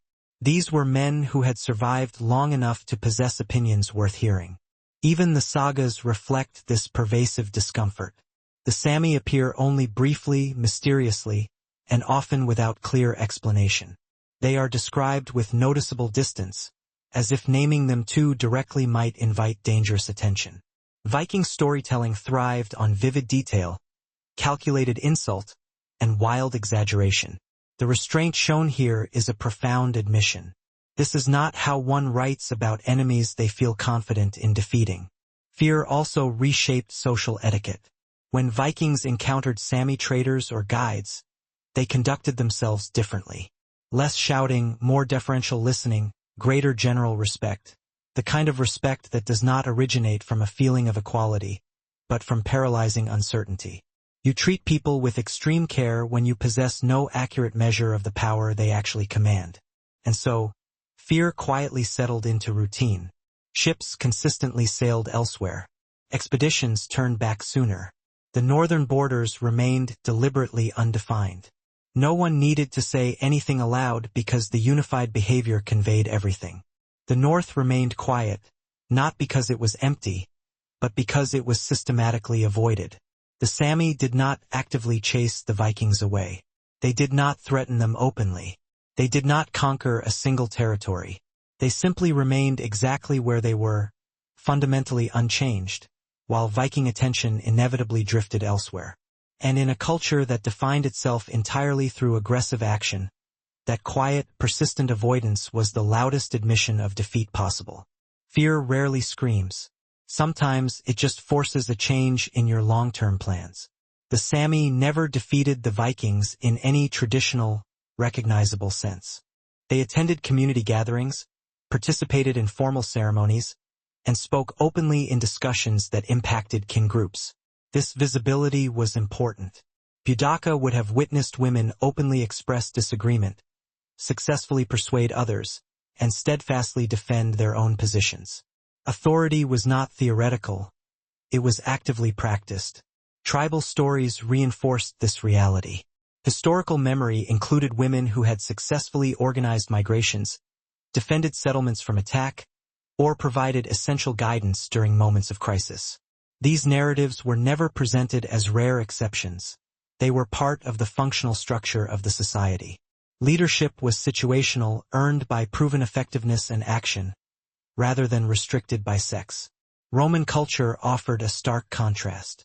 As their influence grew, Aini women encountered new expectations, different styles of dress, different customs, and significantly different limits placed upon them. Roman women of high status were generally much more confined, their power often relegated to subtle or indirect means. These differences were noted acutely.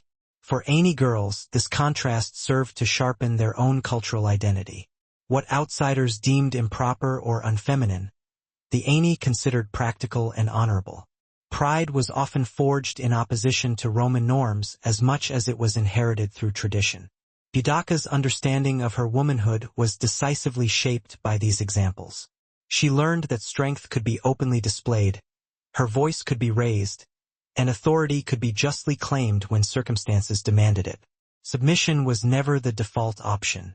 This upbringing did not guarantee a path to leadership, but it made that outcome entirely imaginable. When subsequent events propelled Boudica into a public role, she did not step into uncharted territory. There was no singular, decisive battle where shields shattered and triumphant songs were composed afterward. No great Viking leader fell dramatically in the deep snow while shouting something heroically poetic. That outcome would have been far easier for the Vikings to psychologically process. That would have fit their predictable worldview perfectly. Instead, the Sami achieved something far more fundamentally unsettling. They remained utterly unreachable. They were not numerically stronger. They did not possess superior weaponry. They did not overwhelm Viking forces through brute strength. What they possessed was something the Vikings struggled with profoundly: the inherent ability to exist beyond control. The Sami never stood still long enough to be successfully conquered. Their camps were always mobile. Their wealth traveled dynamically with them. Their entire lives were orchestrated around the complex rhythm of the seasons, the movement of animals, and intricate routes that only they fully understood. Vikings could not pin them down, surround them, or force them into the type of high-stakes, frontal conflict the Vikings knew how to win. This was deeply, fundamentally infuriating. Vikings preferred problems with straightforward solutions. Build more ships, deploy more men, strike harder. But how do you successfully strike someone who has vanished the moment you arrive? How do you effectively intimidate people who simply dissolve into terrain that actively seeks to punish you? Every standard Viking advantage dissolved the moment they ventured inland. Heavy armor slowed them critically. Loud movement instantly gave away their position. Their impressive ships became irrelevant artifacts. Supply lines became terrifyingly fragile. Meanwhile, the Sami forfeited none of their core advantages. They moved faster, carried exponentially less, and relied solely on intimate knowledge rather than brute military force. She stepped into a long-standing tradition she had observed her entire life. One where women stood firm, spoke clearly, and acted decisively when survival depended on it. In Boudica's childhood, wealth was not something that sparkled or jingled. It was something that breathed, moved, and grazed. Among the Aini, cattle served as the fundamental measure of prosperity, social stability, and influence. The true standing of a household was calculated in living animals rather than inanimate objects. Children internalized this reality early. Cattle were far more than a food source. They provided milk, leather, essential traction, and reliable trade value. They were given as gifts to solidify alliances, exchanged to resolve serious disputes, or prominently displayed to signal elevated status. To lose cattle meant far more than hunger. It signified debilitating vulnerability. Protecting them was a collective, paramount priority, and children learned precisely which animals belonged to which family and why that designation held such gravity. Boudica would have grasped these economic distinctions by observing adult negotiations. Discussions concerning herds were always serious and frequently tense. Boundaries were fiercely protected. Theft was not forgotten. Promises involving cattle were binding in ways that mere verbal assurances were not. This system profoundly shaped their concept of power. Leadership was not some abstract, remote authority. It was the demonstrated ability to protect resources, distribute them justly, and successfully defend the group's collective wealth. A leader who failed in this sacred duty quickly forfeited support. Children absorbed this lesson implicitly, without needing explicit teaching. Roman coinage entered this world awkwardly. Coins appeared, small, shiny, portable, and entirely foreign. To Roman administrators, money represented control. To the Aeni, it was confusing and inherently less trustworthy than living wealth. One could not milk a coin. From a Viking perspective, this arrangement felt fundamentally unfair. And unfairness, in this context, was often misinterpreted as profound danger. The Sami did not need to win battles. They simply needed to make the sustained Viking presence expensive, exhausting, and utterly unrewarding. Over time, that strategy worked flawlessly. Viking leaders began asking practical, necessary questions. The Vikings faced constant, chilling questions. What was the profit? What was the cost? Was this endeavor truly worth the hardship? These inquiries rarely fueled their usual aggressive enthusiasm. The Sami were not merely an enemy to be conquered. They were an environment to be survived. Since the Norse warriors already struggled sufficiently to endure the severe northern climate itself, they made a calculated decision. They executed the maneuver characteristic of any truly rational warrior culture facing an undominatable foe. They tactically disengaged. They redirected their longships toward easier objectives, richer settlements, softer coastlines, and locations where triumph yielded tangible spoils and glorious sagas, not simply confusion and frostbite. The Sami's true terror lay not in their capacity to kill Vikings, but in their absolute refusal to be controlled.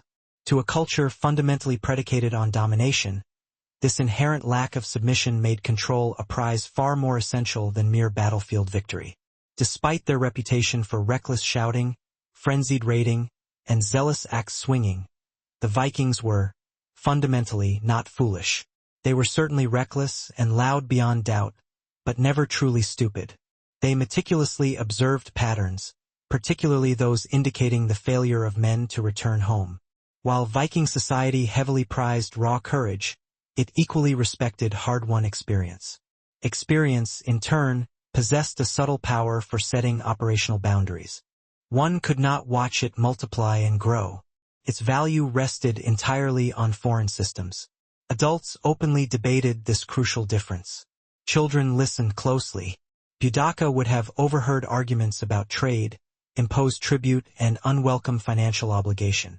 She would have seen skepticism harden around Roman demands that sought to reduce prosperity to cold numbers rather than tangible, breathing herds. Cattle also governed marriage arrangements and inheritance customs. Alliances were fundamentally built around them. Women were never excluded from this powerful system. Aeni women were entitled to own property, including livestock, and wield control over those resources. This fact held deep significance. Power was not a male monopoly. For a young Boudica, this meant understanding that strength was inextricably linked to stewardship. Authority flowed from responsibility, not from domination. Losing resources inherently weakened a leader. Protecting them built lasting loyalty. As Roman pressure mounted, cattle became intensely symbolic as well as practical. They represented tribal independence, cultural continuity, and active resistance to external control. When Romans interfered with Iceni wealth, they were interfering with the heart of Aeni identity. Boudica's foundational understanding of power was formed here, among the animals, the solemn agreements, and the ever-watchful eyes of her kin. Long before she directly confronted the empire, she learned that true authority was derived from safeguarding what truly sustained her people. As Boudica transitioned toward adolescence, Rome was no longer a vague, distant rumor. It became a palpable presence, visible, audible, and increasingly inescapable. Roman roads brutally bisected landscapes that had once belonged exclusively to the tribes. Forts materialized where dense forests had stood. Roman soldiers marched through any territory with a proprietary ease that unsettled every local observer. This meant certain treacherous seas were entirely avoided during winter. Specific coastlines were only hit once. Dangerous rivers were navigated with meticulous care. Consequently, the lands far to the north gradually acquired a chilling reputation that successfully quenched any potential enthusiasm. This decision was not a defeat. It was a pure calculation. Viking jarls grasped a critical strategic principle. Not every territory justified the expenditure of effort. Their raiding model achieved peak efficiency when the potential rewards were clearly defined and resistance followed predictable, exploitable patterns. Monasteries were ideal targets. Defenseless towns were excellent. Wealthy coastal regions practically invited pillaging. Sami territory, however, provided none of these incentives. There were no cities to loot, no hoards of treasure, and critically, no terrified populace waiting passively for exploitation. Only unforgiving forests and an unyielding people who simply refused to cooperate. Gradually, Viking focus drifted elsewhere, not because they had been forcibly expelled, but because they elected not to return. Established routes were redrawn. Prospective targets were carefully reevaluated. Expeditions began to be organized with a heavier dose of realism and significantly less optimism. This demonstrated the core of Viking pragmatism. They recognized that valor divorced from profit was futile. A warrior who perished gloriously but failed to accomplish anything useful remained permanently dead. And, crucially, dead men are unable to raid again. Leaders who habitually ordered their men into hostile, unprofitable lands seldom retained their positions for long. Therefore, the Vikings adapted. They honored their limits, even if they never formally acknowledged fear. The far north transitioned into a region to be traded with meticulously, traversed with extreme caution, and discussed, if at all, only in vague terms. For a child, this psychological pressure was felt immediately, preceding any intellectual understanding. Adults altered their speech when Romans were nearby. Conversations dropped in volume. Group decisions required significantly more time. Hospitality shifted from open generosity to cautious reservation. Boudica would have sensed this transformation instantly. The world felt smaller, tighter, and perpetually observed. Roman goods continued to circulate. Pottery, fine metalwork, wine vessels, and some aeni certainly welcomed them. Trade offered temporary advantages. Alliances provided fleeting security. But others perceived profound danger. Every item acquired from Rome carried implicit expectations. Obedience, tribute payment, and silent acceptance of foreign authority. Nothing arrived freely. Children absorbed these tensions in fragments. A Roman soldier's loud laughter near the marketplace. An elder's scowl as taxes were debated. A parent's sharp warning against wandering too far from the safety of home. Rome did not need to strike to exert influence. Its mere presence redefined local behavior. The Iceni were officially recognized as a client kingdom during Boudica's youth, nominally permitted self-governance under Roman oversight. On the surface, this arrangement suggested peace. In practice, it guaranteed corrosive uncertainty. Rules could be altered without prior warning. Roman officials increasingly replaced respected tribal customs with demanding legal statutes that entirely disregarded local traditions. For a young Boudica, this was formative. She grew up knowing that authority could arrive uninvited, speak with unshakable confidence, and demand immediate compliance. She learned that resistance did not always manifest as open battle. Sometimes, it took the form of stubborn, quiet adherence to the ancient ways. Roman attitudes toward women were also plainly visible. No celebratory banners were erected, no ringing victories were proclaimed. Only a silent, grudging acceptance emerged. Some territories resisted domination without ever needing to engage in direct combat. This kind of recognition ran fundamentally counter to the Viking ethos, and that is precisely why it was so significant. The Vikings never truly saw themselves as invincible. They saw themselves as practical. When confronted by an obstacle that simply refused to shatter, they consistently chose to relocate. They did not romanticize failure. They skillfully avoided it. In doing so, they revealed a truth seldom acknowledged. The Vikings were not fearless due to an absence of fear. They were fearless because they possessed the wisdom to choose when that fear deserved their attention. In the specific context of the Sami, fear offered a highly rational instruction. Stay away. Ultimately, the Sami did not intimidate the Vikings through battlefield victory, mass slaughter, or glorious humiliation. Such outcomes would have been easily categorized and understood, filed neatly into the Viking mental index under problems to be solved with more axes. Instead, the Sami generated terror by refusing the very premise of control. They ignored the rules of Viking engagement. They fought no wars in the familiar Norse manner. They erected neither cities to besiege nor rich fields to plunder. They maintained a nomadic existence, moved with unburdened freedom, and relied on deep local knowledge rather than overt force. The established female authority among the Aini thoroughly confused and unsettled Roman observers, whose own society dictated strict female seclusion. This contrast served to sharpen existing cultural boundaries. What Rome dismissed as improper or unfeminine, the Aini defended as practical tradition and necessary honor. Pressure generated clarity. Identity became critically important precisely because it faced external challenge. Language, traditional dress, sacred ritual, and memory hardened into essential markers of belonging. Boudica's generation did not inherit a relaxed or self-assured culture. They inherited one that was under existential stress. By the time she reached adulthood, Rome was no longer merely a force at the edge of her world. It had moved inside it, constraining choices and threatening total autonomy. Boudica's childhood did not cause rebellion, but it meticulously prepared the ground for it. As Boudica entered adolescence, childhood ended without ceremony. There was no clearly delineated line between girlhood and adulthood, only a relentless increase in expectation. Strength, innate awareness, and self-control were no longer skills practiced in preparation. They were immediately required. Adolescence among the Aini was a period of intense observation as much as action. Young people were expected to study how authority functioned before attempting to claim any of it for themselves. Boudica would have attended carefully to gatherings where disputes were settled, alliances cautiously discussed, and Roman demands painstakingly interpreted. She listened far more than she spoke, learning exactly who commanded deep respect and the mechanisms by which that respect was earned. Reputation was profoundly important. A young woman's standing was defined by her reliability, composure, and unwavering loyalty to kin. Loudness unaccompanied by purpose swiftly damaged credibility. Courage lacking sound judgment invited disaster.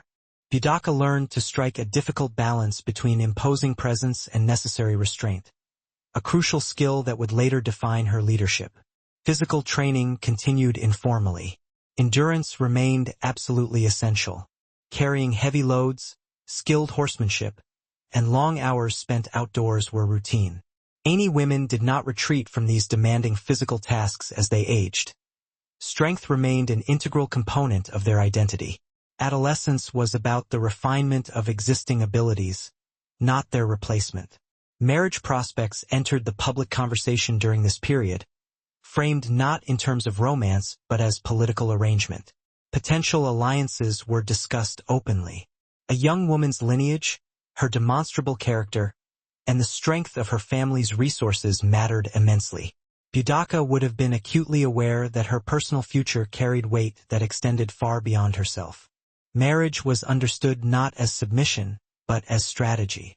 Roman involvement made these decisions considerably heavier. Aligning with the wrong family could risk Roman scrutiny or punishment. Aligning too closely with Rome could irreparably fracture crucial tribal support. Adolescents matured quickly in this high-pressure environment. Their choices carried consequences that spanned the entire kin group and community. Boudica also learned the potent effect of presence. Tall, naturally confident, and composed, she would have been visually distinctive in any large gathering. Physical stature was important in a culture that visibly valued strength. Yet presence alone was insufficient. Authority had to be continuously justified through decisive action and demonstrable judgment. Observing Roman officials interact with any leaders sharpened her understanding of the nature of dominance. Rome spoke with absolute certainty and expected immediate compliance. Yet, this imperial power relied heavily on local leaders to enforce its will. This contradiction was not lost on her. Power, she realized, was not always as invulnerable as it appeared. By the close of adolescence, Boudica was no longer simply absorbing her world. She was analytically evaluating it. Childhood had established her identity. Adolescence had provided her clarity. What remained was the critical moment when prolonged observation would finally turn into determined action. By the time Boudica reached adulthood, her life was no longer shaped solely by the boundaries of kin and land. Marriage entered her life as both a crucial obligation and a major opportunity. Among the Aeni, marriage was not a bond defined by. Marriage was rarely a private affair among the Iceni. It operated as a key political instrument. It served to bind important families, facilitate the strategic redistribution of wealth, and consolidate alliances necessary for survival in an increasingly unstable world. Boudica's union with Persutigus, a man of high status within the tribe, perfectly exemplified this reality. He was chosen not out of romantic affection, but for tactical advantage, a partner whose inherent position was essential to shielding the Iceni under relentless Roman pressure. Through this vital union, Boudica's personal authority expanded significantly, growing alongside her new civic responsibilities. Crucially, marriage did not function to silence her. Iceni custom allowed women to maintain formidable influence within their own households and, often, beyond. Far from becoming invisible, Boudica became dramatically more visible, now standing beside the leader rather than observing events from the periphery. Her voice commanded greater respect because it was now fortified by powerful lineage, accrued reputation, and a formal alliance. Children soon followed, deepening her personal stake in the tribe's future. Motherhood sharpened, rather than softened, her profound grasp of power dynamics. The defense of land, identity, and autonomy, which had once been theoretical concepts, became immediate and intensely personal concerns. Roman interference now directly imperiled not merely ancient tradition, but the sacred inheritance intended for her daughters. Meanwhile, Rome's suffocating presence continued its slow tightening. Client kingship offered only a treacherous, fragile peace, utterly dependent on continuous Roman approval. New laws increasingly favored Roman officials and creditors, systematically eroding tribal control. The Iceni's autonomy narrowed drastically with every burdensome agreement signed under duress. Boudica observed the relentless accumulation of these costly concessions. Domestic life starkly reflected this tension. Roman luxury goods began filling homes even as the weight of Roman authority strained interpersonal relationships. Wealth existed only alongside profound vulnerability. Security rested precariously on Roman tolerance rather than on the tribe's innate strength alone. This dangerous imbalance was unmistakable, and Boudica recognized the threat immediately. Marriage brought her closer to critical decision-making, but it also exposed the brutal limits of local power. Rome permitted native leaders' authority only as long as they remained compliant and useful. Respect was purely conditional, autonomy was definitively temporary. For Boudica, the world she knew began to critically narrow. The freedom of her youth reluctantly gave way to overwhelming civic responsibility and palpable risk. Every fresh Roman demand was a test of the tribe's patience. Every compromise painfully chipped away at the Iceni identity. This specific stage of her life did not yet culminate in open resistance. Instead, it forged an acute political awareness. Boudica learned firsthand how precarious power could be when it was granted by an external force rather than robustly claimed by the people. The ground beneath her feet was no longer secure, and she felt the earth shifting dangerously. By the time Boudica's adolescence truly ended, the established world she had grown up within no longer existed in its former, recognizable shape. The physical Iceni land remained. The cattle still grazed upon familiar hills. The ancestral stories were still recounted. But the fundamental balance of power had irrevocably shifted. Rome was no longer a distant shadow at the edges. Stood heavy and absolute, overshadowing everything. Nothing in Boudica's early life had been sheltered or gentle, and these harsh realities were precisely what ultimately shaped her character. She had grown up laboring on the land, internalizing the ancestral histories, witnessing women lead with purpose, and grasping that genuine power flowed from responsibility and duty, never from external permission. She understood tribal wealth as something vibrant, living, and intensely vulnerable, not abstract or detached. She had watched Roman authority press inward relentlessly, testing the limits of Iceni independence, one calculated demand at a time. Her upbringing did not teach her organized rebellion directly, taught her unshakable identity, taught her endurance, and crucially, it taught her where true authority originated, in the unwavering trust of her people and the steadfast defense of what sustained them. When Rome finally crossed specific lines that could not possibly be negotiated away, Boudica did not have to hastily invent resistance. She simply recognized its necessity. Every foundational lesson of her youth pointed inexorably toward that culminating moment. The oral histories emphasized honor and ancestral memory.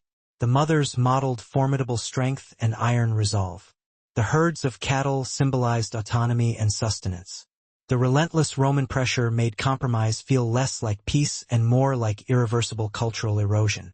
Boudica's later rebellion was fundamentally rooted and calculated, unlike the sudden, emotional outbreak that Roman chroniclers later portrayed. It grew organically from a childhood spent keenly observing power operate both justly and unjustly, and knowing the crucial difference. When her world finally shattered, it did so along fault lines that had been present since her youth.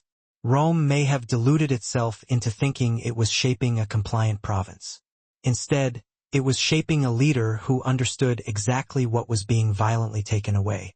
Before the war cries, before the flames engulfed the cities and the rousing speeches were delivered, there was only a girl raised among the Iceni, and that specific, formative upbringing made everything that followed not only tragically possible, but historically inevitable.